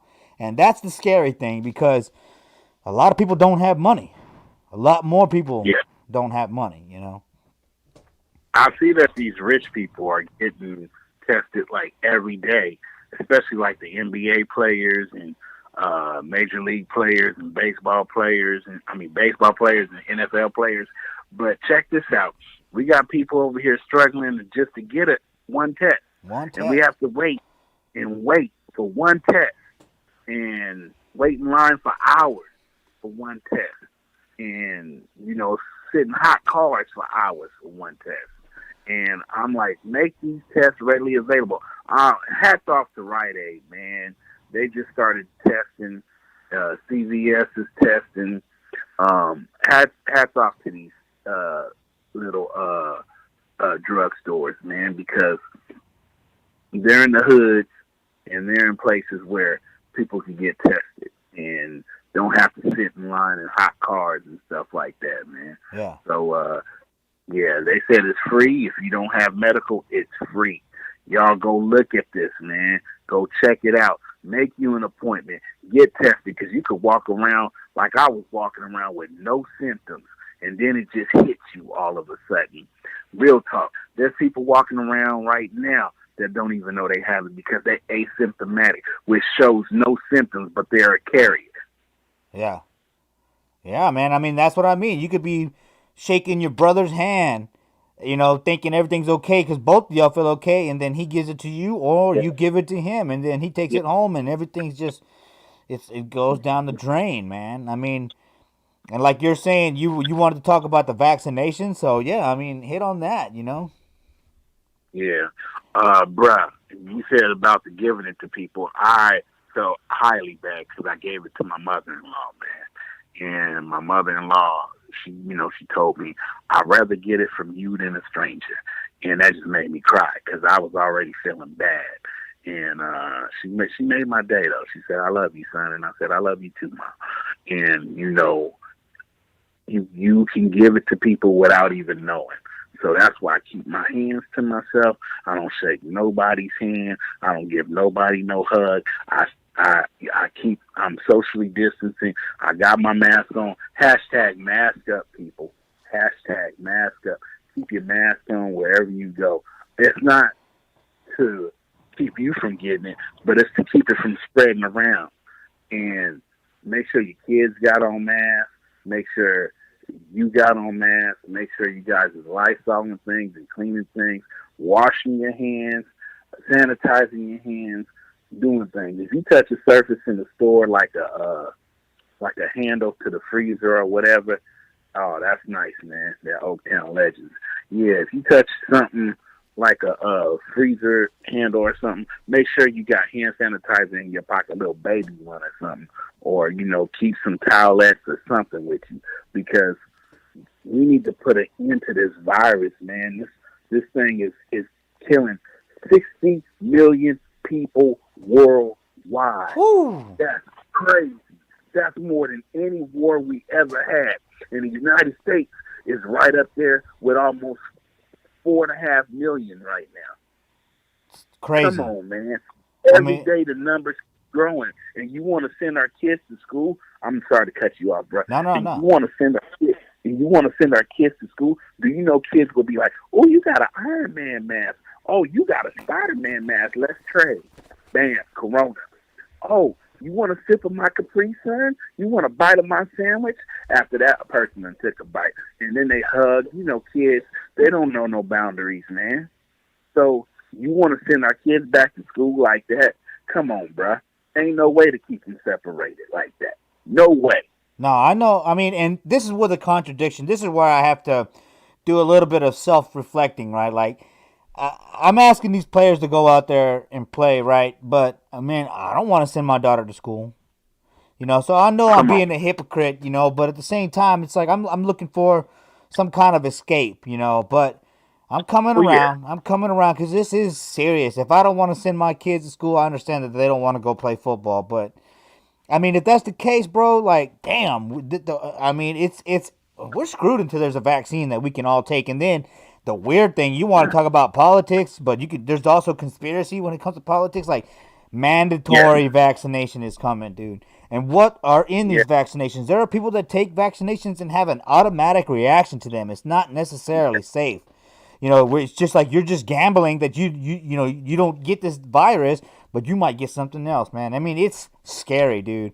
It's scary. And you know what? Like you say, it's hard to go and talk about God, but these are some end time looking times, man. Like, God is what we need right now. And I know, I'm having some beers and things like that and cussing and hooting and hollering, but I still believe in God, and I think that this is something serious. Nobody's perfect, my brother, and neither am I. I curse sometimes, and I have me a little drink sometimes. And, nobody's perfect, brother.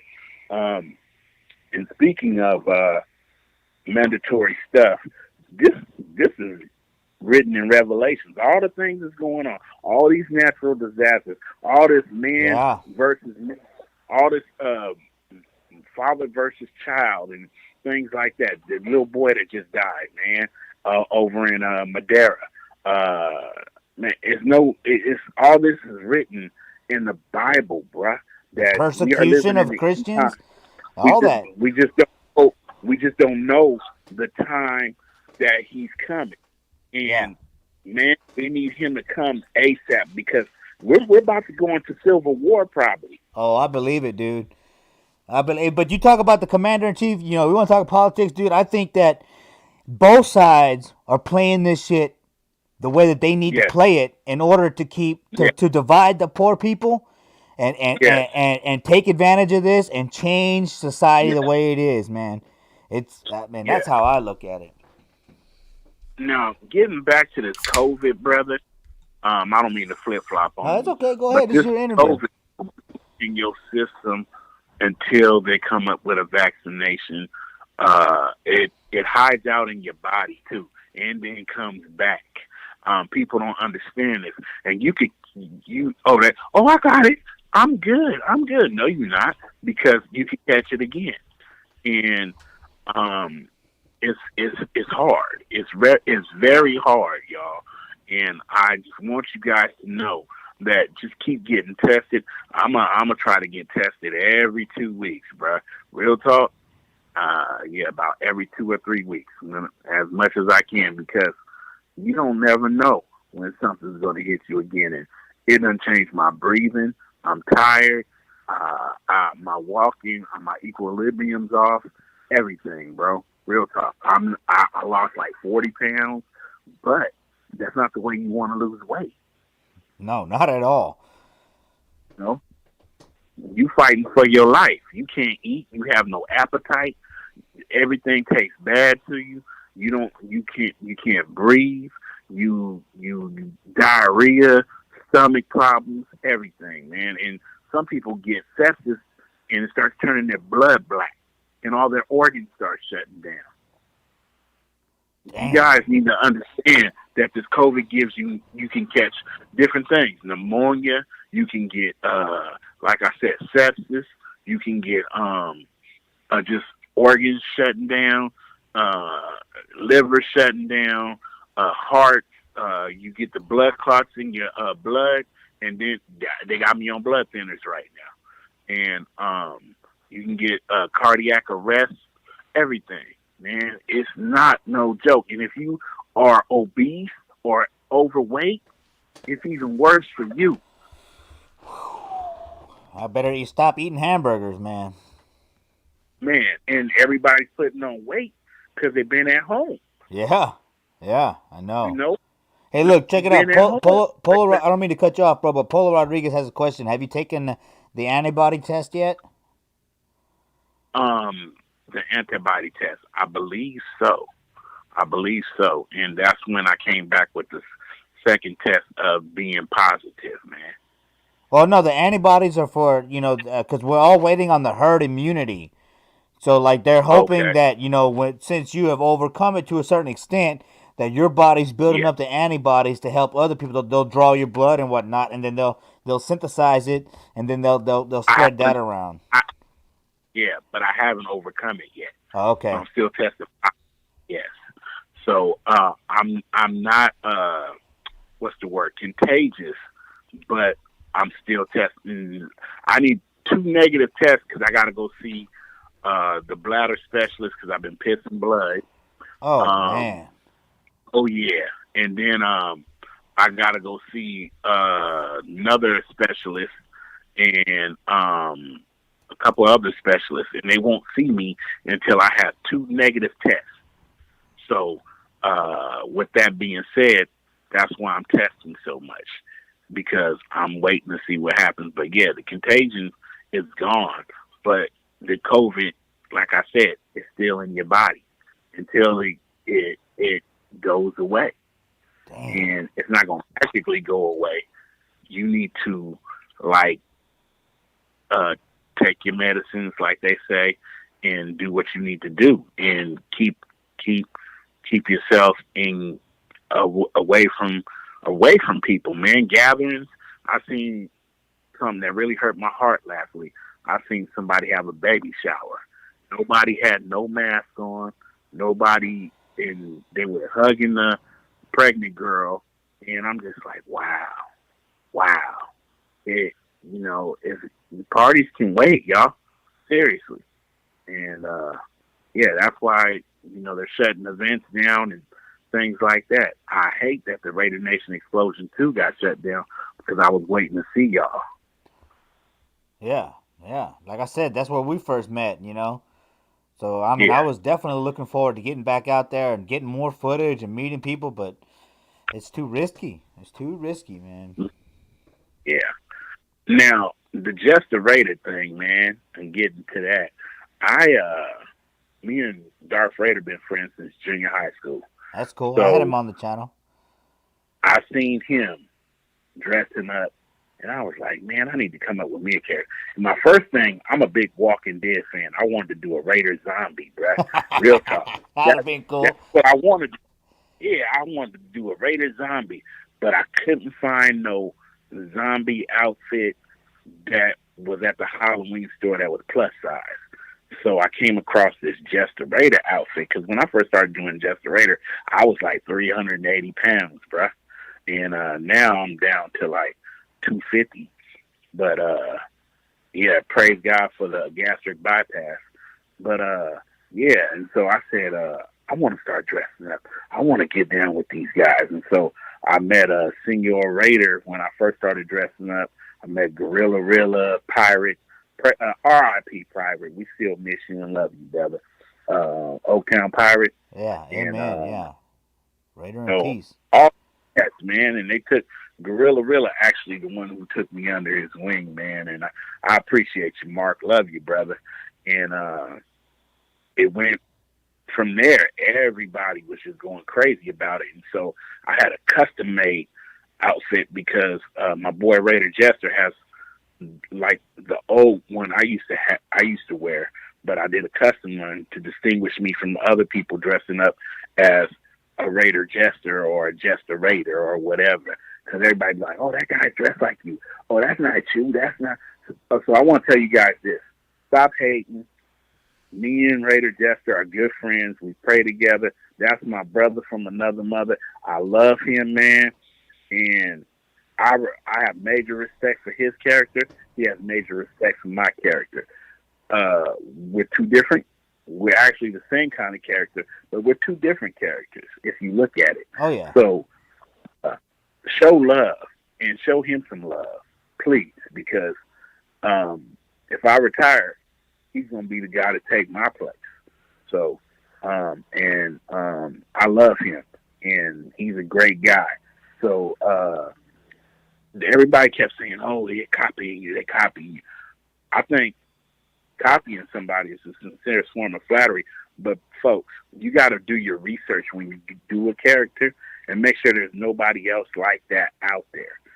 And that's all I'm going to tell you guys. When you guys come up and you guys want to come up with a character, like I could really appreciate like Raider Chucky, Raider Storm, people like that have Raider Homer characters. Yeah, Raider Homer. Yes, sir. Yes, sir. Captain Jack Rackham. Oh, yeah. And big shout out to Raider XL, man. That was some good music, bruh. Oh, yeah. That last song, Halftime, love you, bruh. We was all out there for the last tailgate at Raider Z's video shoot. Raider Z, love you, bruh. He's a Christian rapper, and he had everybody screaming Jesus out there. Hey, that's cool, man. Hey, put me in touch with him. Yeah. Actually, Z, I don't have his number or nothing like that. You just gotta. He's on ZEE. He's on. Just send me his link YouTube. or his name or something, yeah, and I'll find it. Oh yeah, he's a good guy. And for those of you who don't know, I used to do a Christian hip hop radio show, but with me having the 2 strokes and the COVID catching me, I just stopped doing the show altogether. But I still got love for people in the industry, and I still got love for people like you that's doing shows that's keeping people abreast of the Raider Nation and the characters and the people of the Raider Nation, man, because we're big in that. Like you guys said, there's no feeling like a Raider tailgate. There's no feeling like a Raider gang. There's no feeling like the Raider family and Raider camaraderie, whether we get together at the stadium, off the stadium, whatever, bro. It's real talk. I love the Raider Nation. Amen And to everybody that, dude. always And Jesta Raider sending his love to you, man, right now in the chat line. So, amen to that. It's all about love. One nation, one love. Exactly. It's got to be like that, man. All this hate. Oh, I don't like you because of such and such. I don't like you because of that. There's too many people dying, man. We lost a lot of people this past year, and Bedazzled, a bunch, man. Yeah. More than her, but yeah, I mean, she really stands out. She was the maid of honor in my wedding, man. And That's her husband, awesome. James, my best man. Yes. So her and my wife took her to doctor's appointments and dialysis sometimes, and James, he's just an awesome dude. I still have contact with him. I call him and check on him because he lost his wife, man. Yeah, dude. And He was supposed to come on the show, but I think it was just too emotional, man. So, you know, hey, Yeah. James, brother, I would love to have you on here to share your story with you and Bedazzled, man. I mean, you and Veronica, that would be a great thing. So, just no pressure, but man, yeah, okay, sorry. Yeah, because August 8th is her year of her death, and y'all keep James in prayer, man, because he really needs it. Amen. Yeah. Oh yeah. Yeah. Yeah, man. It's you know, you're right, man. Life is precious, you know, and right now, you know what? A lot of Raider fans, you know, we just happen to become family because we like a team. But you know what? Those bonds are forever, man. So make sure that you're sending your love to people every day that you know. You know, so. Amen. Thank everybody who prayed for me, well wishes. I mean, my inbox was full, bruh. My Yeah, wife's you said that inbox there was like you had 200 million views. Or how many views did you have on that video? I have no idea, but people have shared it. People I don't even know reaching out to me, brother. I did one on TikTok, and I did one on Facebook, and that was it. And I think my mom said I was on the Ricky Smiley show. I've been on some other things too. I just really appreciate people uplifting me. I've had churches all over the world praying for me, people from all over the world, Africa, South America, just everywhere, Germany. Hey, the power England. of prayer works, man. You know Max Mays, right? Yes. Mad Max, he just had surgery today, dude. I've been sending out prayers to him, man. I mean, it works, man. Yes. And if you want to pray right now for Mad Max, we could do that, bro. Hey, lead us in prayer, man. Hey, you know what? Thank you, Father God, for just giving us the fresh breath of life today, Father God, and just letting us have this platform to just share ideals and thoughts and just, you know, being with each other, Father God. I just want you to look over the Raider Nation, Father God, including this main dude, Mad Max, right here.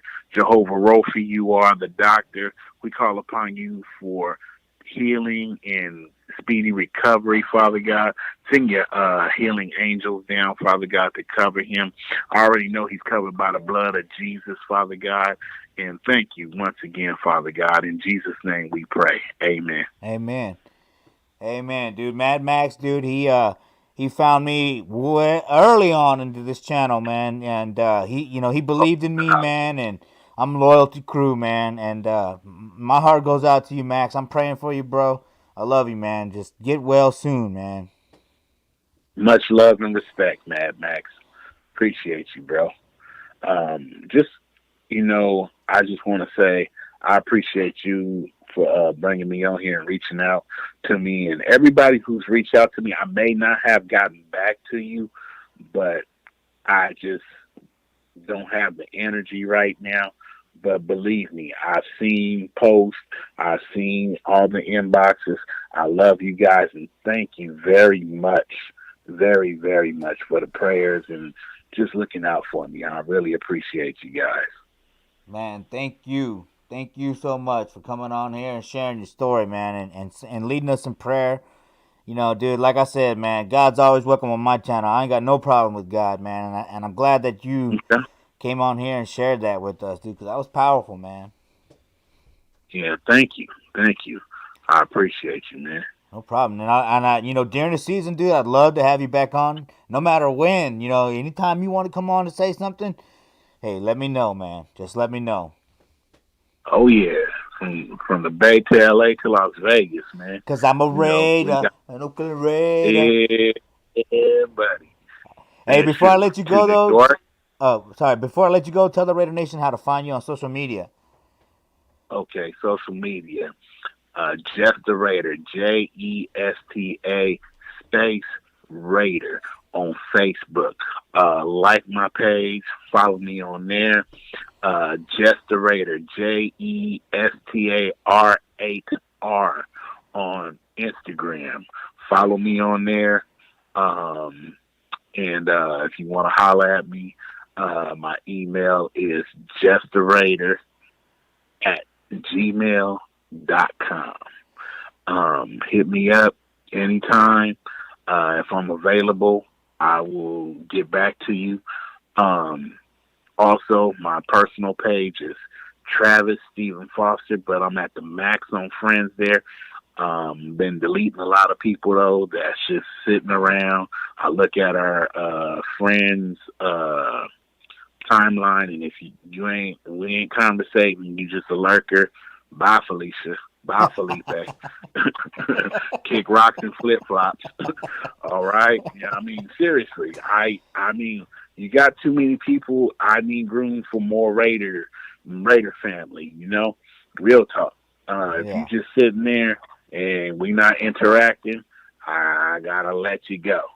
And I just been going through my friends list like that, and I got a lot of Raider fans still sitting there. I see you sitting there. I'm gonna add you as soon as I get some more room. Cool, man. Yeah. Hey, I didn't mean to cut you off. So if you had one last point, let's hear it, bro. My one last thought would be: make sure you mask up, man, and you just keep yourself safe. Have a very safe week. Have a blessed week. Rest of your week, guys, and God bless you. Amen. Yeah. All right, bro.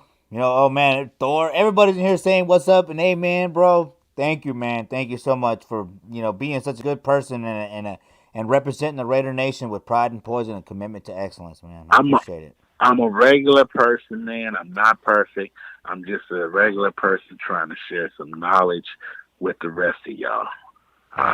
You're listening. Like I said, I love y'all, man, and I'm not like this perfect person, but I try to do my best. That's all one can do. That's all one can do. Yeah. Yes.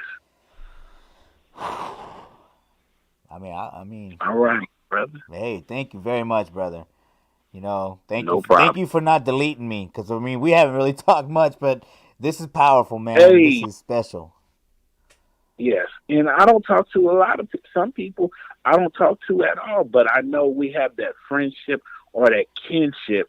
But some of these people are like really lurkers, and they got fake accounts, or they ain't got no picture or stuff like that. Yeah, you got to get rid of people like that. Make room for the ones that really matter. Exactly. Amen to that, brother. All right, bro. All right. Well, I'm looking forward to having you back on the show, man. Just let me know. Anytime you got something to talk about, you're welcome to come on. Oh, awesome. Thank you. And I'll hit you up. I got your personal number now. Yes, sir. Yeah, we will stay in contact, my brother. Well, thank you, brother. All right. You have a good, and be safe this week. You have a good night. You too. Good night. Woo! Raider Nation, man. Man, just a Raider. Man, that was powerful, man. Powerful. Politics, COVID, football, origin story. Man, unscripted. I don't have time to do scripts anymore. If it weren't for Kevlar prom dress, I wouldn't be doing scripts at all. Thank you, Kevlar prom dress, for all the script work you do, because I just can't do it, But that was something special, Thank you, Travis. I appreciate that, man. I'm moved by that, man. And God is always welcome here, man. If y'all are out there and y'all are listening and y'all want to come on here and talk about God, man, it's okay. I was baptized, so the door's always open for God too. All right, but carrying on with the show. Woo-wee. Man, we got Black Thanos coming on here, and this is something, man. Black Thanos has been on my ass, y'all. He's got something to say, and he wants to say it. And let's go. Let's do it.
All right, Raider Nation, here he is, Black Thanos, batting cleanup tonight. How you doing, brother? I'm great, brother, and everything is in good hands because the bases are loaded and Black Thanos is at the plate. But I wanna congratulate you and commend all of the guests. Great show. I mean, Captain Jack, Raider XL, good brother Jesta Raider with a positive testimony and encouraging report, and the great music that you played. Tonight has really been a good show on all fronts. And how could it get any better with yours truly in the cleanup spot? Hey, this is a way to honor and Mad Max and keep, because this episode's dedicated to him. So I'm glad you said that. Yes, and in all seriousness, brother, please allow me to offer my heartfelt encouragement to a true credit to the nation, a gentleman, a brother in the sincerest sense of the word, Mad Max. And incidentally, I've been trying to reach him for about 2 weeks or so. It's funny how God will put something on your spirit, but I was just genuinely intrigued and curious how he's been coming along. And then, of course, you shared the news with me this morning. But he's a Marine. I know he has a lot of faith. He has a strong family structure, great children. And I know the brother will come out victorious through this with the heart of a Raider that he has. Me and him have had countless conversations because he's like a nocturnal creature like myself, being that I work the overnight. Oh yeah.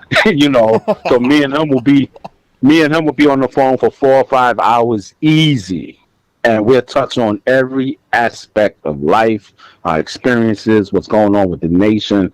But it's always a great mutual exchange of ideas and encouragement and brotherly expression. And I got nothing but the utmost love and respect for Mad Max. Keep fighting, brother. Black Thanos here in New York is rooting you on every step of the way. Yeah, dude, I've had lots of conversations with him, and you know what? I've been having a hard time getting a hold of him, and then last night I was asleep, and like the nocturnal owl he is, he hit me up, and I was like, I was in limbo, man. I wasn't sure what I wanted to do with my channel, what I wanted to do with my podcast, but like I said, Mad Max has been an inspiration to me. He's been a friend of the channel for a long time. Right. And he hits me up, and I'm like, bam! I got to dedicate tonight's show to him, and I just hit up people that have been wanting to come on the show, and then boom! And I'm glad to hear that this has been a good show because it's unscripted, bro. I don't got time to do scripts anymore. I'm got my new job, and it's just that's right. Yeah, well, this year 2020 has been definitely unscripted and unexpected and unprecedented. Oh. But we have to roll with the punches. I guess God is called the audible, and we're gonna have to play our position and do our best to score and achieve a positive outcome. And for Raider Nation and for the world at large, we are in uncharted waters with the challenges that COVID-19 has presented us with. And while we are all grateful for what we heard from my beloved brother Jesta Raider and others, as he wisely emphasized, the threat is very real. Absolutely. I don't care what side of the political fence you are on, or if you subscribe to certain theories or whatever, but it does not negate the fact that human beings are being greatly affected by this, and we have lost a lot of dear people. On my job alone, I've lost 150 plus co-workers. So I'm speaking as someone who had seen this monster face to face. So, we have to be proactive. We have to be caring. We have to be responsible in our practices and in our preventive measures. It's the very least we could do. I mean, we have to be responsible to each other. Look, the Raider Nation, it's easy to wear masks, right? We wear masks all the time, But just out there in everyday life, man. You heard Travis talk about it earlier. You got to wear that mask to protect other people. You got to wash your hands, hand sanitizer. It's a serious thing. It's something that my selfish asshole nature wants to see football, but ultimately I understand that they have families and things, but this is something that we're facing. Like, it's unprecedented, like you said, dude, and like somehow we'll make it through it. If God, glory be to God, right? If it's in His will, but we should make it through this, and then we'll come out stronger on the other end, and we'll be able to share these stories. Like, hey, like I'll tell you what. We get out of this, we're never going to take each other for granted again in the Raider Nation, right? Like, we're going to remember what it means to not be around, or what it felt like to not be around your brothers and sisters, and we're going to want to definitely appreciate the moments with each other. As Wayne says, enjoy the moments, and we're starting to see that now. Absolutely. And it's compounded by the fact when you think about the year 2019 with Raider Nation was really a sad time. Though we fellowshiped together and broke bread together and rallied together and drew from that love and camaraderie. But when you think about it being the last year ever in Oakland, you think about the deaths of Cliff Branch, of Willie Brown. It was like one thing after another. And of Veronica. course, absolutely, and others who may not be as well known, Right. but just as special in their own right. Right. So into 2020, and the Vegas draft gets well, not canceled, but basically Well, closed to yeah. the public. Yeah. That broke our collective hearts because we wanted to see our new home. We wanted to get together, but the world wasn't expecting what was coming down the pike in the form of COVID-19. And now I'm greatly curious as to us in the nation. What is our contingency plan, assuming the NFL or the Raiders in particular do not allow fans into the stadium? Because I have to confess, I'm inclined to go to Vegas anyway if, the government allow it or the city doesn't go through another period of a shutdown there.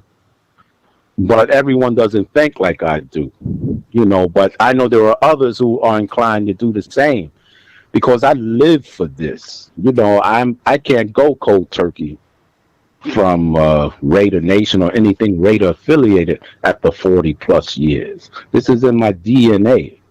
And while I know some modifications have to be made because of the severity of this problem, I'm wondering what can we do in the nation to keep our morale up and maybe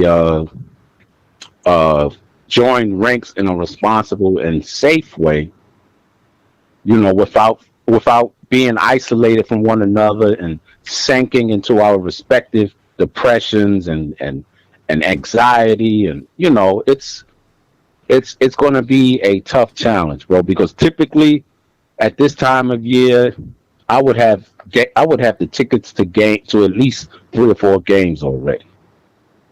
I haven't been able to make that commitment like some of your previous guests tonight have said, because we're dealing with the unknown.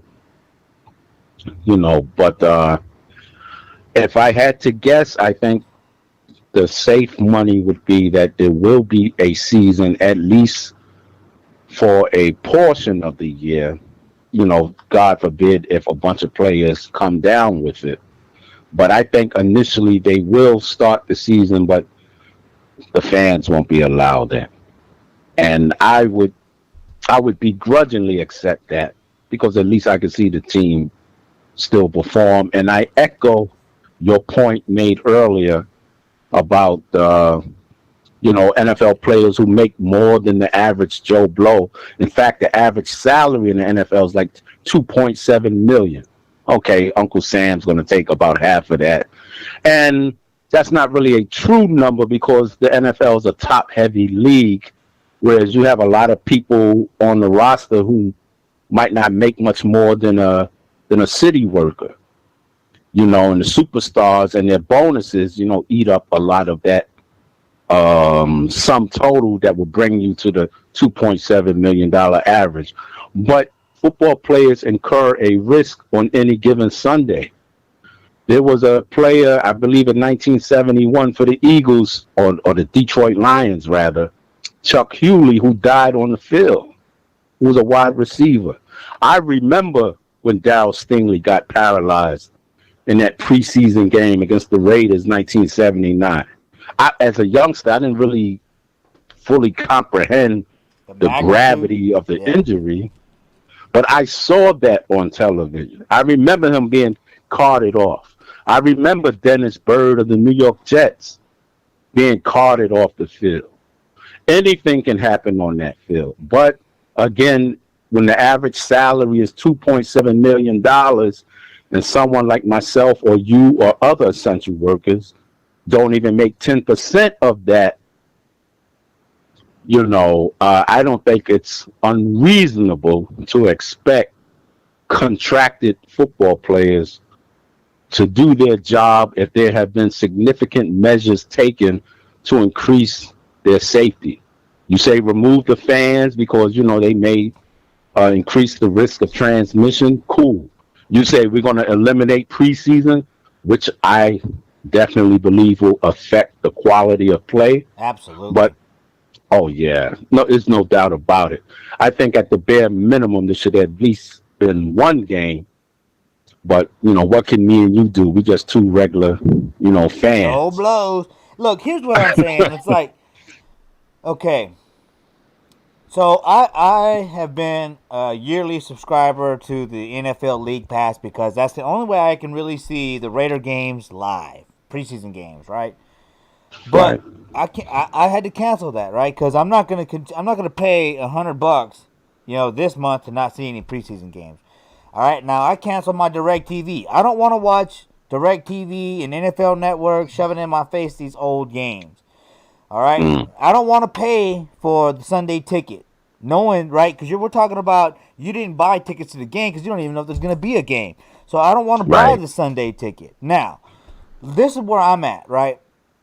I know they don't expect us to keep paying these high prices to watch these games, out-of-market games, if there's not going to be a season. Now, if we're all in this limbo, right, not knowing if there's going to be a season, if they do come with the season, are they going to have NFL Sunday ticket for free? Is this a way, NFL is stuck in this contract with DirecTV, right, over the Sunday package thing.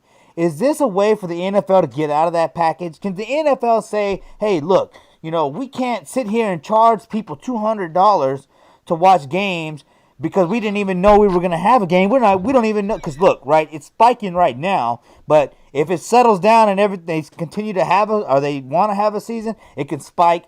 And it's going to spike. It's going to get crazy in the fall, right? Because people are going to be dealing with fucking flu, colds, and COVID. So, what is the NFL going to do for the fan that has already spent all this money, time, and energy? And all the people, because how many people are out of work, right? This is catastrophe. This is a catastrophe, right? Yes. Catastrophic. So what is the NFL going to do for the fan that has paid all of these people? If people talk about Mark Davis not being a millionaire, he can't build his own stadium, yada, yada, yada, right? But we're the ones giving these guys money. So what are they going to do for us now? If they have a season.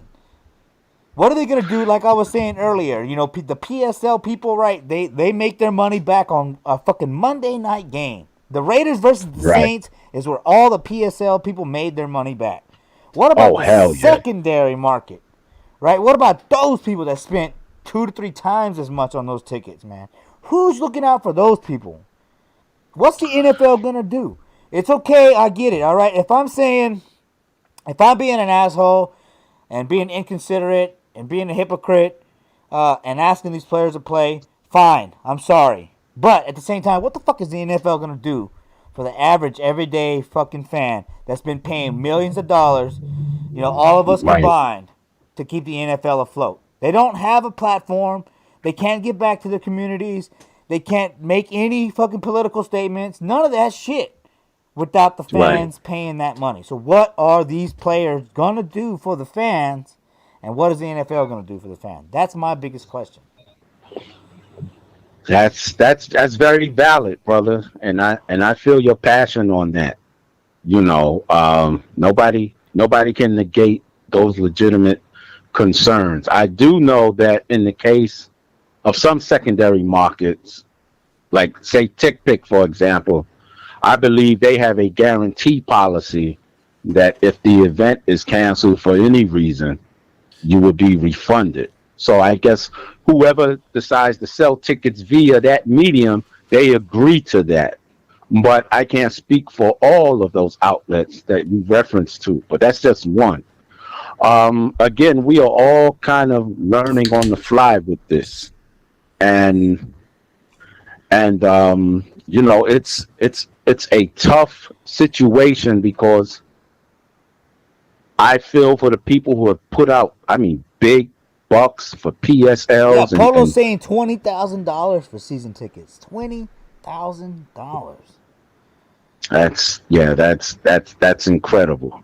You know, That's a fucking and fan right there. That is the backbone. We are the backbone of the NFL. It's not the players, okay? Because look, how many of you guys out there right now have been fans since the 80s or the 90s and seen player after player leave this team making millions, all right? We are the right, backbone of this league, all right? We are the no backbone. doubt. And if we're lucky to have an owner like Al Davis and Mark Davis, they are the hearts of this organization. To me, I'm saying, what are the players? What are the players to this organization? Because look, I don't look at a player, and this is where I'm being a selfish asshole again, but I don't look at a Hmm. player as any different than a movie star, right? They're entertainers. I don't give a Right. fuck if I'm watching Derek Carr or some fucking quarterback out of the XFL. Just show me Raider football. Because if the whole league's playing with XFL players and we win a Super Bowl, guess what? I'm going to buy that fucking ring. I'm going to buy that duplicate ring, and I'm going to be glad that I saw the Raiders win the Super Bowl. So I don't know. I'm just. Hey, bro, that's good. You know, I respect passion as well as anyone. You know, but you're right. You know, you are right because those players like and Captain Jack made a good point in terms of the right guard who opted out of his contract for the Chiefs. I cannot criticize that man for making that decision. But in his case, he has a medical degree. So he has a solid career to back up on, but also because of his education and his credentials, he also knows the potential risk that COVID-19 presents. So he made that difficult but necessary decision. You know, every player's needs or priorities or agendas may be different. I'm not going to come down so much on the players because underneath the uniforms, underneath the logos, they are human beings with fears and insecurities and anxieties, and of course, with families. So if a Josh Jacobs or if a, whoever is thinking about, well, what about my kids or my spouse, or if such and such happened to me, they have those legitimate concerns. But speaking of Mark Davis, I must give him credit because I believe he's going to fight tooth and nail to find some way to allow at least a segment of the fans in the building. Well, Again, look, he was the only owner out of 32 to vote against having the first 8 rows topped out for advertising because he knows what people had paid to be in that new glorious edifice that we have. He knows how vital and important that the black hole is and how devoted Raider Nation is. So he didn't just fall in line and thought about easy profit. He said, no, I can't do that to the nation who invested so much, scraped up their dollars, their hard-earned money, or maxed out their credit cards or whatever, who've been riding with us and we haven't won a championship in 37 years. I can't sell them out just so I could put Coca-Cola or some other brand over those first 8 rows. So he did try, so it's look, I've been a strong supporter of Mark Davis, dude, and I've been called a fake fan and everything since I've been right. supporting him. But I want to call him out right now. It's one thing to say, well, if the fans can't go, I'm not going to go. No. Give the fans their money back. And make sure that if somebody can provide a receipt for their secondary market ticket, the NFL has to pay that money back. And if the players don't want to play this year, then they lose their money because you got to pay back the fans. That's where I stand right now. Sorry, NFL players. I know you sacrificed your life and all that, but hey, you know what? I work in electrical, and I have to work on shit live. So if I do something wrong, I'm dead. Okay? Right. So if you can't play this year, that's okay. I get it. But you got to give your money back so that the fans can get their money back. Because there are how many? 50, 55 at least in a stadium, right? At least as far as seats, right? You got a lot of money to return in NFL. Players, hey, That's why you've been fighting for these big ass contracts, right? Because it's not This was guaranteed. true. So it's not This is guaranteed true. this year in a pandemic that you're gonna get your fucking money. You're gonna have to pay back the fans that build your platform, So that's how I'm looking at it, man. And look, dude, man, I was supposed to do the Only Nation podcast, a recording yesterday, dude. But my Right. part was talking about how the players, the rookies, just got signed. I did not want to celebrate this newfound privilege of these players, dude. I'm sorry to say that, dude, because I've been told I have privilege. But you know what? The only privilege I really have is to go out and work. And that I'm expecting people to do the same thing, because you know what? I got a family too. That's what's scary about it all, man, is we're all fucking afraid to kill our families. Like, that's the reality of the situation. So, I'm sorry, NFL player. You don't want to play? Fine. You opt out. You give that money back. Boom. And then, I don't know. But this is, look. So now, there are other things that we haven't even really talked about, right? So, now the NFL, right? Because, you know what? Look, this shit was engineered in my mind. All right? Okay? It was engineered. All right? And it got out. So, now the NFL, they got to think about insurance backup plans, right? So, now, you got to they're going to be selling pandemic insurance as opposed to flood insurance or fire insurance. So, like, wow. This is a major change. Your health insurance now, if you have health insurance, is going to include pandemic insurance now. I wouldn't doubt that at all, brother. And I'm fortunate as a municipal worker. I've got very good health insurance. I'm fortunate in that regard, but that's not the case for every American. But I get what you're saying exactly. That's almost a no-brainer. You can almost see that coming like a thundercloud coming over the horizon. Big fucking hammer. That's Thor. Thor's in here saying, "What's up to everybody?" Hey, a big fucking hammer coming down. Yeah. And but this Thor's going for your head, bro. He ain't going for the axe in the chest. He's going for your head. These insurance companies, they're gonna take it all. They're gonna take it all. Everything you got now. Just in case there's a fucking another pandemic. It's nuts, dude. Wow. And so now you're looking like, I'm hearing on the radio, right, that they're coming up with the vaccine, right? But it's an every year vaccine. Big Pharma and these companies that make these vaccines are making so much money off of people, man. Right. Like, what are we going to do now? What are we going to do? So now you can shut down sports. You can shut down movies. You can protect all the rich people, but the essential workers, and now bro, this is the first time in my fucking life I've ever been considered essential. Now I'm essential. You got me fucked up, man. Right. Wow. Yeah, bro, you dropped some heavy stuff, man. And as I said, this is uncharted waters, bro.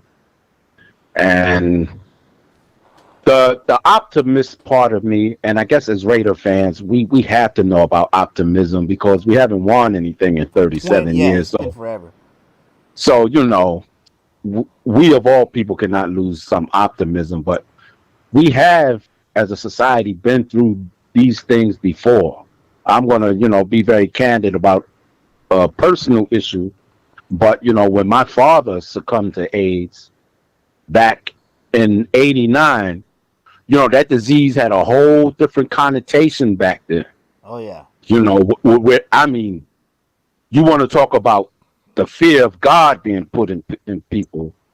And that was shortly after Rock Hudson died from it and some other big name Hollywood people. But it was so bad that even the nurses and health professionals were scared to interact with patients that had it. It's similar to what we are seeing now. And my mother had to put up like a poster board in my father's room, kind of reminding the staff there that this, along with some photographs he put up, that this is a human being, and kind of giving, as far as, just trying to quell their anxiety and let them get a closer idea of who he is, and don't try to treat him like some leper. Yeah. Or something to be shunned. But that's how bad it was in those days. we've made great advancements in the medical field in terms of that. In fact, I have an acquaintance who's been HIV positive for quite a number of years, and thankfully for her, she is now undetectable, which means she cannot transmit it if she was to engage in, sexual behavior. So we've also been through SARS and Ebola virus and the swine flu and this, that, the other. This, of course, is going to take some time. And what compounded it is that this country, the current administration, really didn't jump on it early. And you can say what you want. Nate, wait a minute. He coming from the shut top. down the airports, right? But that brings into question this whole fucking open borders thing, right? So now we're all looking at like, open borders may not be a good thing. Don't play the administration, right? Because the administrations, they play games. It doesn't matter whether they're blue or red, man. Bloods or Crips, it don't fucking matter, right? These motherfuckers are out there playing games with our lives. But he did try to shut down airports. The administration that we have, you really need to look at, what I'm saying is you need to look at China. Look, China knew this shit was out. They shut down, if you listen to Ken Thompson, man, and other people as well, it's out there. China shut down flights from Wuhan to other areas of China, but they did not shut down flights from Wuhan to other areas of the world, right? And we're getting hit hard now because that motherfucker, Orange Man, whatever, right? He wanted to shut down airports, but think about countries like Italy. Italy got hit hard, dude. China is responsible for this shit. If you can say Spanish flu, you can say China flu, Chinese flu, whatever the fuck you want to say. So administrations are just puppets, bro. But Chinese government is responsible for this shit, dude. And I know we're not supposed to go too political, but I'm just saying. Yeah, I'm not. Well, you're entitled to that viewpoint. I'm not going to objectify any segment of the population or make them synonymous with a dreaded disease. But yeah, evidence do suggest that's maybe where it grew a stronghold or originated from. But nonetheless, there were people in place from the previous administration whose full-time job was to warn the government of incoming pandemics. This COVID-19 was on that horizon. That group was disbanded by the new administration, or current administration rather, and a lot of that information was discounted, disregarded, and the same current head of the country is on film, is on tape, basically downplaying this just a few months ago. It's going to die out, or all you need is whatever that damn crazy solution he was talking about. It's a Democratic hoax. I heard all of that out of his mouth. And over 150,000 deaths later, and as I stated earlier, on my job alone, I've lost over 150 co-workers. The worst hit municipal agency in the city of New York, where we were once the worst place in the country, I think is now Houston or Florida. But we've made some strides where things have leveled out a little bit. But we didn't have the luxury of time, and before you knew it, the narrative shift. Whereas the current head of the country just a week ago was urging people to wear masks, whereas previously in 4 months you did not see him wear a mask, with the exception of his visit to the VA hospital, because of course they wasn't going to tolerate that. But other than that, his ardent and devoted supporters identified with him through that, and that's what, in my opinion, gave genesis to the hardcore anti-mask sentiment that you see by some people, whereas they going off in Walmart, they're knocking over racks, they're going ballistic because they're being made, or they're being asked to comply with a request for the betterment of the greater society. When you wear seatbelts, you're not throwing a temper tantrum. Or if a restaurant tells you no shirt, no service, you put on a shirt. But again, because people who live vicariously through personality worship of the current leader, well, I don't need a mask because he doesn't wear one. And thus, Yeah, but Florida, those people are idiots, right? That's what I'm saying. thus Florida, I red wore a state, mask, and devastated. I've been buying the little hand sanitizer. When I go into a store, I do it before I go into the store. I do it when I come out of the store. I put my mask on because you know what? Fuck what a politician says. Fuck what a politician says. You saw that shit hit Italy. That's when you knew it was real, right? It was destroying other countries before it even got here. So yes, you can say whatever you want to say about Trump, right? Fuck it all. I don't care about politicians, dude. I don't trust one politician at all, at all. That's where I stand. But Right. as a people, yes, we need to wear masks, man, because we saw what happened in Italy. We saw what happened elsewhere in the world. Now we're seeing what happens here. But yes, dude. But to sit there, look, dude, politicians play a game, dude. So we got to be smarter than the politicians, man, as a people, dude. Right. Right. know? And you made a great point just a few moments ago. It's politicians also are very sectarian. Whereas you notice now the worst place hit, I mean, the places that are worst affected all tend to be Republican controlled because they were resistant to the suggestion of being more proactive and aggressive. No, I don't know about that, dude. Because the first states Florida's were catching hit, hell right the now, first states brother. that were hit were blue. That's what I'm saying. You can't get wrapped up in that shit. Right now, you cannot get wrapped up in Crips versus Bloods. You cannot do it. These politicians are fucking gangsters, and they're out there fucking playing us to each other's. They're playing strings. They're playing us against each other. This is what I was saying earlier. The rich and the poor. All right, the poor people need to understand that, dude, we don't have the best health insurance. We don't have the best medical attention, man. We have to look out for each other. Fuck what the blue and the red says, okay? Because you know what? They're just vying for the votes, period. It doesn't matter. They only care about getting votes. So they're going to say one thing to make people feel good about that vote. They're going to say another thing to make these other people feel good about that vote. And they're going to play us against each other. That's how I look at the world. See, now we're getting too far into politics, but I'm just saying. No. It's good though because you know it ain't much sports to talk about. Yeah, But exactly. I'm not. But let me be clear about something, brother. I'm not heavily vested in either party. Thank you. My That's a smart way to be. my faith don't rely on either or. What I was alluding to is a chain of events that bring us to the current situation. Irregardless of affiliation or persuasion, the chain of events speaks for itself. You know, there's a cause and effect to everything. And we are seeing that. Now, New York, it was almost biblical here just a couple of months ago where there were tractor trailers with bodies in them because our mass morgues were graves full. and shit. Yes. So you know, scary. I guess you could say we peaked out, but we had to jump on it early. So in the line of work that I'm in, we shut down the subways now for quite some time at 1:00. That obviously has helped us a lot because those are thousands and thousands of people commuting, sometimes unnecessarily, in contact with each other, transmitting the virus itself. All of that.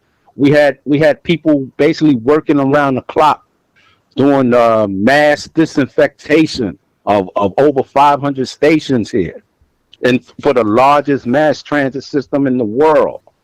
So you know we shut down restaurants, stores, all of that for a good 4-month period. We couldn't play around and play hopscotch or depend on the advice or suggestions of someone. We were dying here. And again, I have personal friends who've been lost by it. My dear brother in the Almighty Core 4 lost his loved one to it. Damn. So I'm not politicizing death, but those who have the power have a great responsibility to the people. There's a difference from serving the people and wanting the people to serve. Yeah, but that's what I'm saying. They're not serving the people per se. They're serving athletes. They're serving movie stars. They're serving those people, and then what they're doing is they're saying, hey, you essential workers, because essential workers are people of all colors. All All right, they're saying, Right. hey, you know what? We're gonna go ahead and tell our athletes not to play and tell our movie stars not to go and make movies. But you know what? You essential workers, man. We need our AC. We need our electric. We need our groceries. So hey, you guys go ahead. You're American heroes. You're essential. That's fucking Right. wrong, dude. That's where the line is drawn right now, man. It doesn't matter Right. about red, blue, black, white. It matters about green. Do you have it or do you not? That's where we are as a country right now, dude.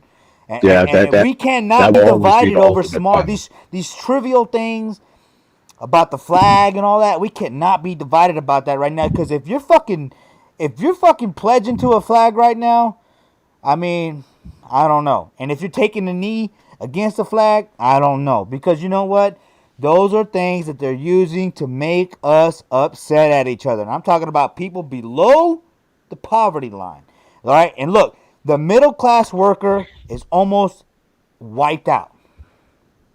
All right? So the Yeah. poverty line is super fucking thin right now.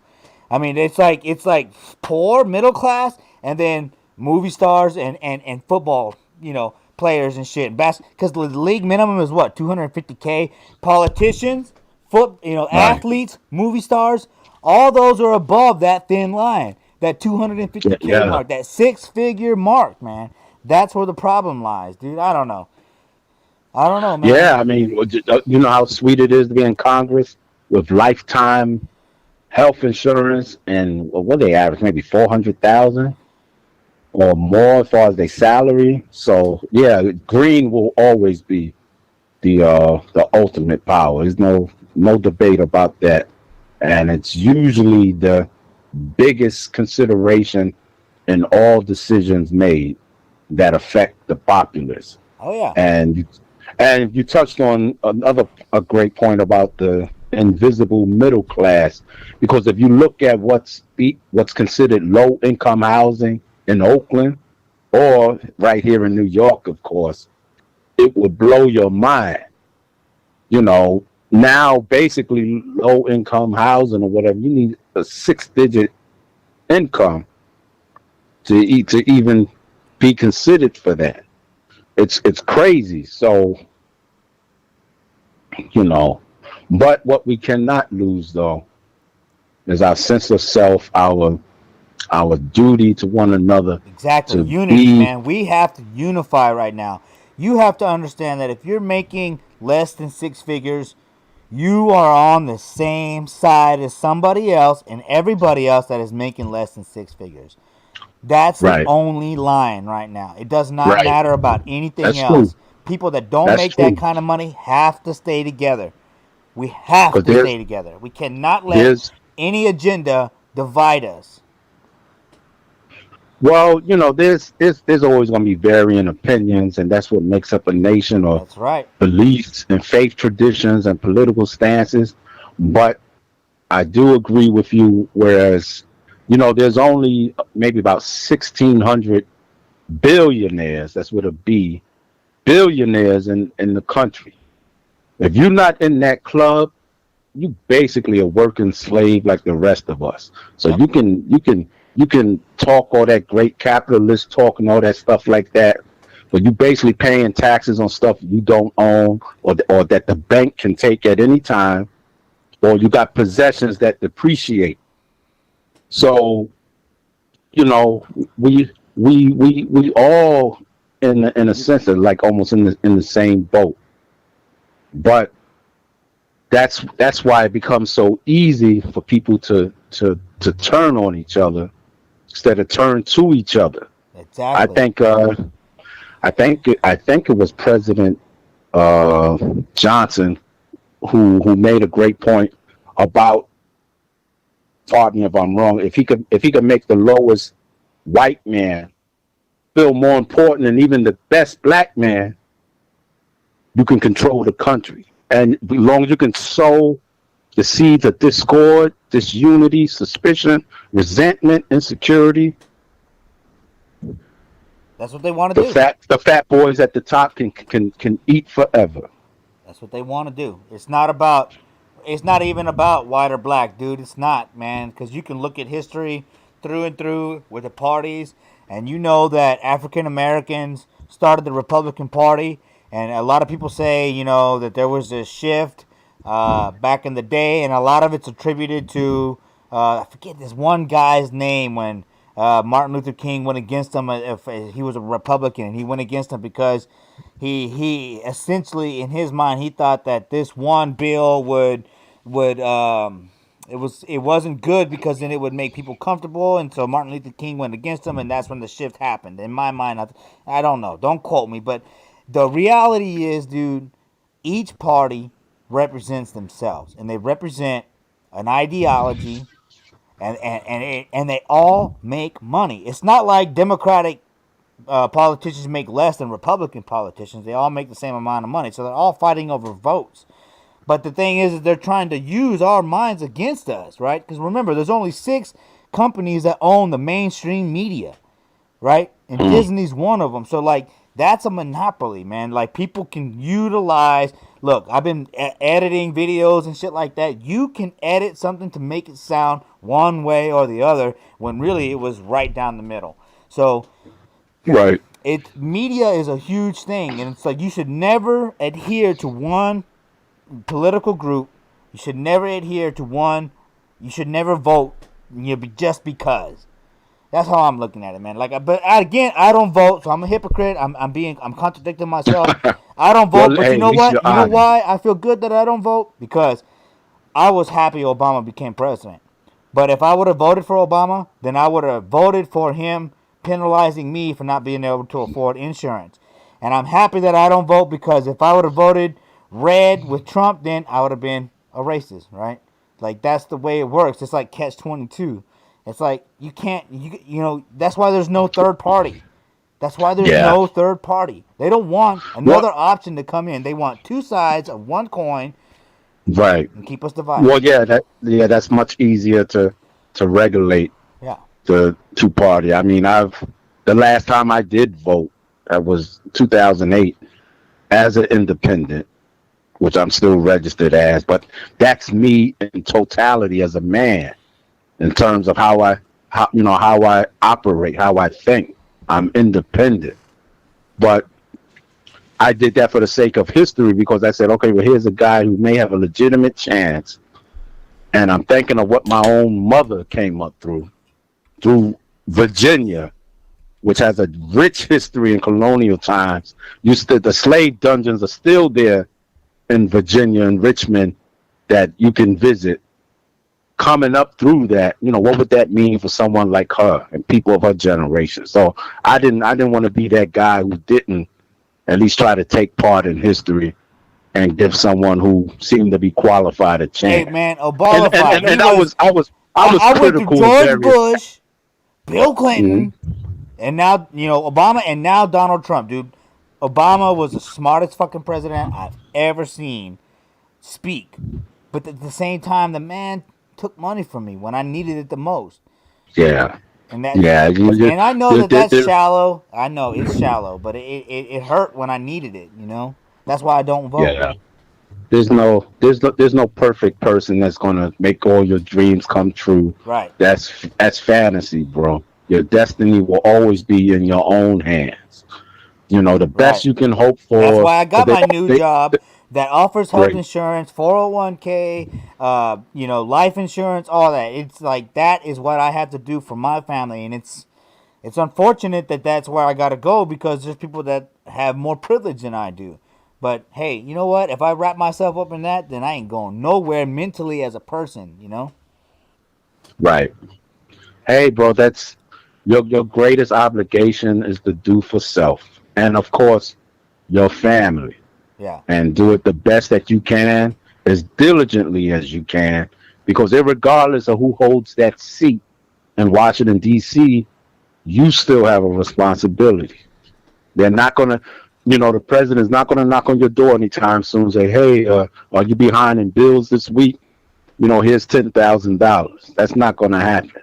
At all. So it's incumbent upon all of us. But while we're doing that, though, we have to cultivate a culture of mutual respect, absolutely, acceptance of each other's differences, and stop scapegoating people or finding some boogeyman to blame or to look down upon people because of maybe where they're temporarily at.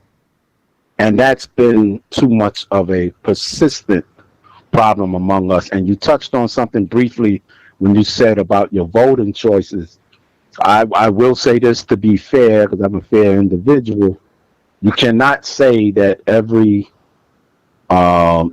who supports Trump is a racist. That's not true.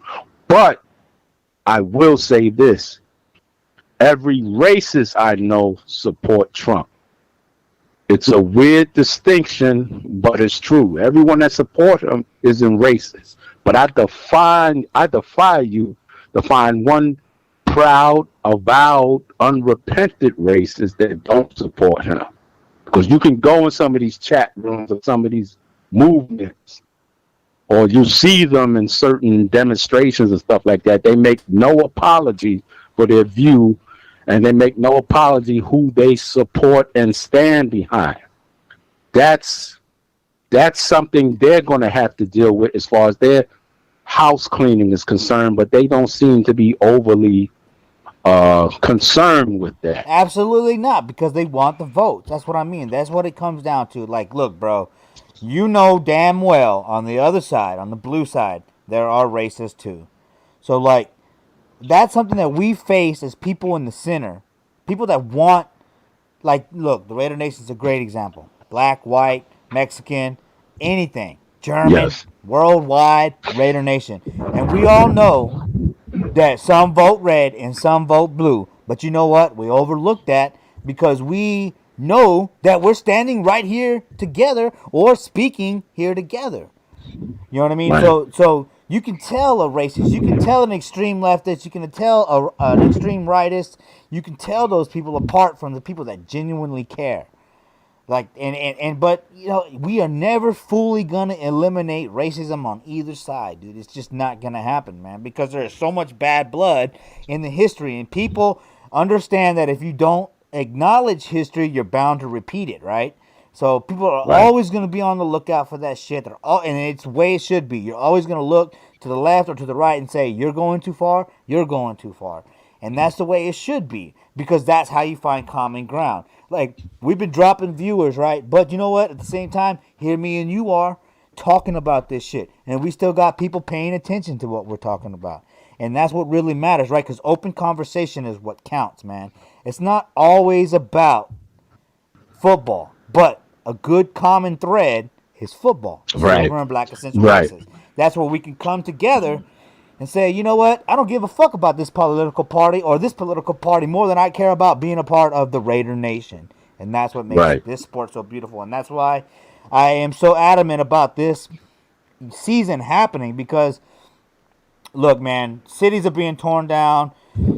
All this shit, so much shit's going on, dude. Like, if we have to find common ground, otherwise they will lead us to a civil war. And I ain't trying to fight you, man. And I know you're not trying to fight me. You know what I'm saying? There is a third mindset to where we're fighting for equality, man. And it's, yes, you know what? The system was set up to help a certain people, but I've seen that system help the opposite. So it can work, and we can make it happen. We can make it to where the system is an advantage to everybody, but at the same time, not everybody's going to get rich. You know, so that's what we got to do. We got to find that center. You know, we got to find that center, man. And that's what's important, you know? Right. And being quote unquote rich does not equate with happiness. I mean, Mr. Jobs, you saw in the manner how he died, and all that money couldn't save him from the grave at all. You know, so you know your wealth, your true wealth is the peace and contentment you feel among your family and your loved ones, and your health and your state of mind and your peace of mind and your sense of self-assurance and validation.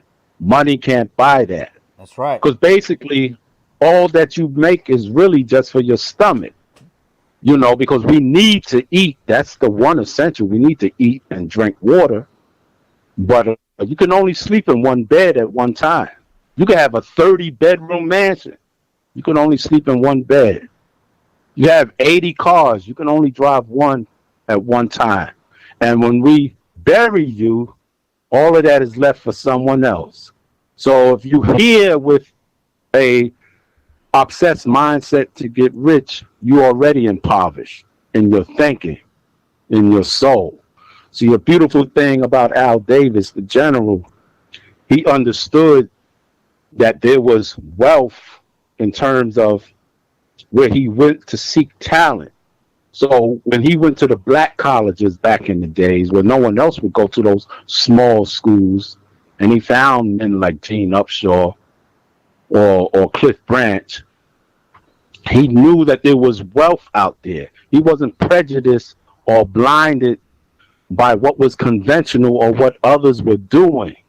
He had the moral courage to step out and challenge the status quo. That is our greatest example in Raider Nation to try to continue to practice and embody. But with some of the incidents that's been happening lately, national incidents, we've been seeing that some of us are fragmented in our expressions and our passions. There have been friendships lost. There's been some people who've deleted a bunch of people. There have been outright arguments. And, as human beings, that's going to happen. But we as Raider Nation have always been the best example. And if you are in this, then you make sure your heart is right. You got to make sure your heart is pure. If you're in this because you like the colors and you think you can redefine what Raider Nation was built on in the magnanimous humanitarian way that Al Davis crafted it, then you need to go somewhere else, because that's not what we're about. That's not in our lifeblood. And I, for one, will not allow anyone to try to redefine or recreate Raider Nation. Just as you had the rapper brother Raider XL touch on that earlier, and I know Captain Jack and others and so many around the nation. Shout out to Silver and Black Empire here in New York and the Almighty Core 4. We understand that. We embrace that. That's what made me fall in love with this as a young boy. Exactly. You here understand? Too. Exactly here too, Right. dude, because it did not matter about the color of your skin, right? For Al Davis, it mattered what you could do to help the team win. That's all that mattered, right? And so if you put that into perspective, it's not about the color of your skin as far as politics. It's about how do we make this land, this country, better for all of us to win. To me, right, that's the fundamental part of being in the Raider Nation. And we could be leaders, right? And yes, there's some people that don't understand on both sides, all right? But there are some hardcore people like you, like me, and other people. There's the concurrent viewers that are watching, man. There's people I wish I knew who they were. But those are people that are willing to stay and listen. That's the most important part. Listen. You have to hear things that you don't want to hear, or they may at first offend you, in order to understand how both sides think. You know?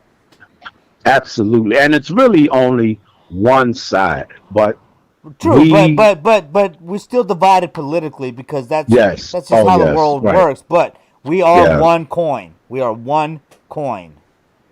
Right. Right. As long as there's a element of dissatisfaction somewhere, we're always going to have the challenge to cement unity among people. Yeah. But you're right. But honestly, though, even the concept of race is really a false construct that didn't even really begin until the 1400s after the Spanish it's a fucking Inquisition. disgrace, because genetically we can all be traced back to one country, Africa. Like, genetically we are all one fucking race. There's just the maligma or whatever that Nick Cannon was talking about. You know what I mean? Absolutely. It's just the difference in one chemical inside of your body. But genetically, we are Melanin, all is that what you're one. talking about? but you're right, because if you needed a kidney and I donated it, your body's not going to reject the kidney on the Fuck no, it's base gonna be like, thank of my you. pigmentation. Right. So it's we're almost like wayward children who've totally forgotten what a father instilled in us. But Raider Nation is just a small reminder of what can possibly be done. And I feel good when I Yeah. travel across the country and can meet and greet folks and embrace people of all walks of life, because I've been like that my entire life. Yes, I stand on my convictions as a strong proponent of freedom, justice, and equality, who's not afraid to speak out on what I think might be unjust, but my heart isn't tainted. My heart isn't Right. corrupted Your by heart's having to open, meet. right? You have an open A- ab- heart. You're listening. Absolutely, because I've done too much in this world to live in some narrow prism or in some cage. Yeah. Because that's what you do when you close yourself off to the vastness of human experience. There's beauty in all things, and we all have a purpose here, and we all gifted in our own way. And that's why you see such a wide array of creativity in Raider Nation, like you showed tonight, through the music and art and the super fans and events And the and the strength passion and the and people to the overcome, like enterprise. Travis. Right. Absolutely. So though there's a tough opponent for us this year, I don't have any game tickets as of yet. I feel for you people who paid big money for that Saints game, because we don't know how or what's going to happen with that. But if there is a televised game without the fans, I will admit I fully expect to be in Sin City, and whoever wished to maybe congregate or join up with me, fine. And if you're not comfortable with that, I understand that too. But after the way this year has been, and after how 2019 ended for the nation, I need this, bro. This Yeah. is my favorite time of the year. This is my Fellowship. The annual fellowship time fix. is here, man. It's time to have fellowship. That's right. Absolutely. And so I'm glad to be here with you tonight, because these talks are necessary too, Absolutely. because this is how we get a greater appreciation for one another. The football and the Raider stuff is great, but beneath all of that, we're still human beings, and if we're gonna really be brothers, then we can have a open and frank dialogue with respect with one another, and still come out of it with a true friendship and appreciation for one another. Because as we know, it takes all kinds of people to comprise a nation. We are not monolithic. We are not cardboard cutouts. We're the most diverse, most creative, most passionate fan base in the world. So that should also be even represented when we talk about all types of topics, whereas we welcome the input of others. I know I certainly do. When you hear me do my little audio cast, I habitually always say, whatever your point of view is, I welcome it. I encourage it. Because look, in the end, right, when we show up at these games or these Raider parties in the future, we're going to know where we stand. And those motherfuckers out there better not cross us, because you know what? It's us versus them. You know what I mean? Right. So we got each other's back. And it's not like we're being fooled by each other if we have these open conversations. We're hearing each other. We're maybe not changing minds, maybe changing minds, maybe understanding, whatever the case is, we still have each other's backs because we know where we That's stand. That's the most That's important right. thing. And on Black Sunday, all of those superficial things go out the window. That's right. We don't give a fuck about all that because we're just here to see the Raiders. Right. And that's in itself is the essential quality of sports, or in particular the Raiders, because it is a venue where we come together and all of those artificial barriers are discarded. Broken down.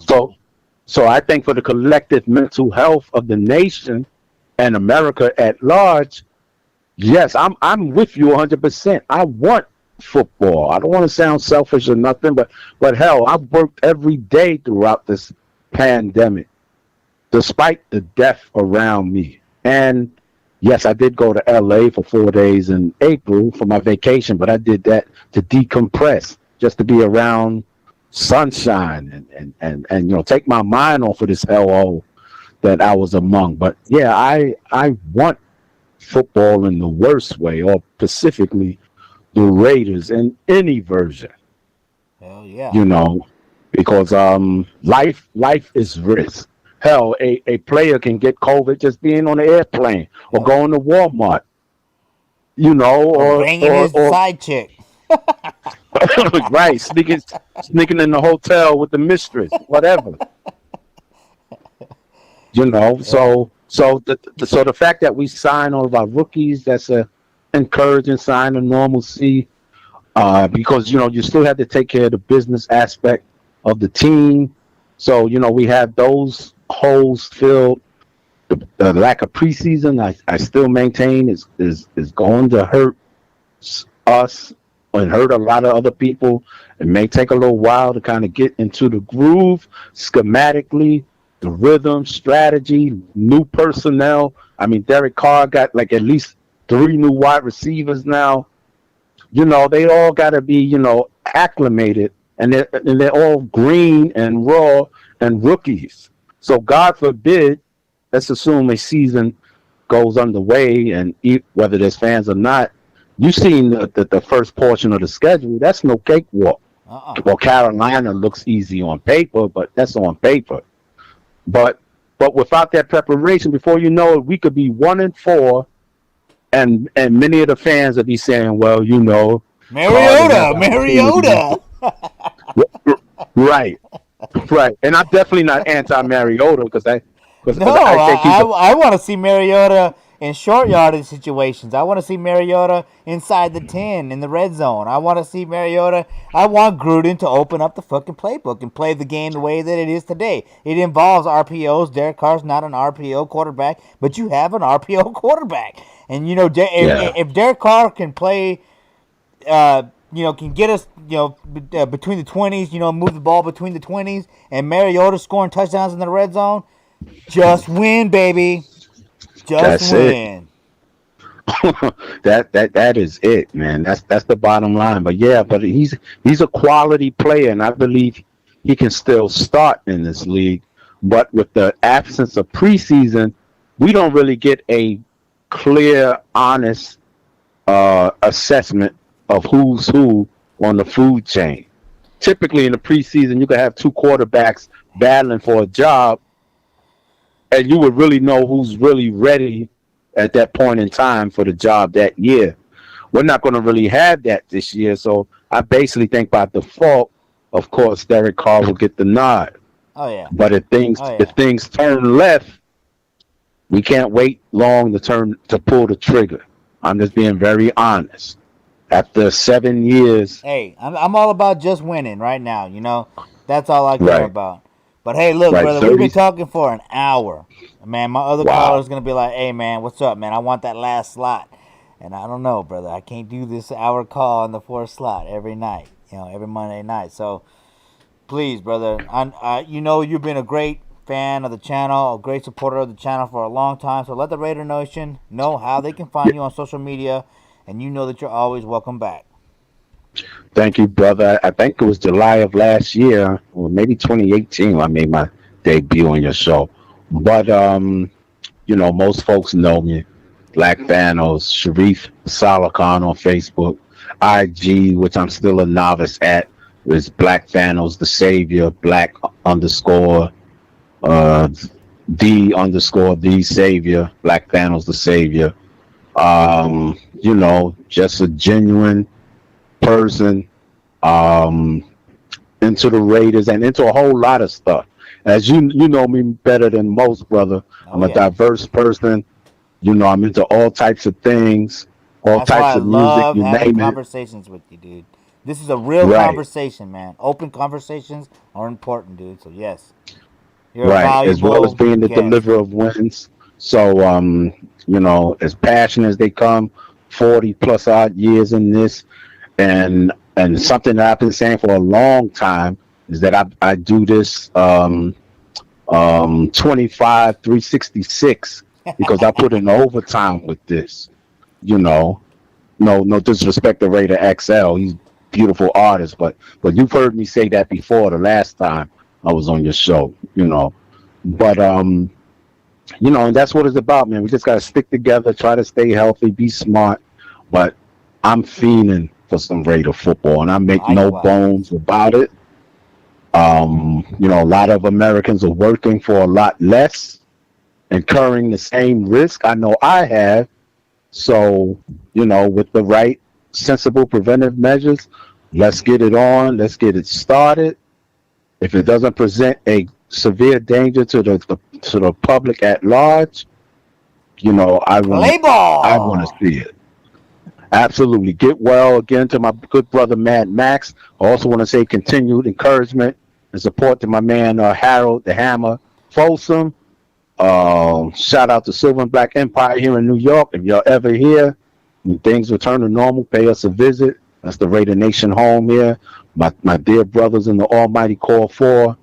This is Black Thanos. I appreciate all of you, respect all of you, and thank you for allowing me to be among your illustrious ranks of super fans in the pantheon of Raider Nation, because I give it everything that I got traveling this country many times over in defense of the Shield.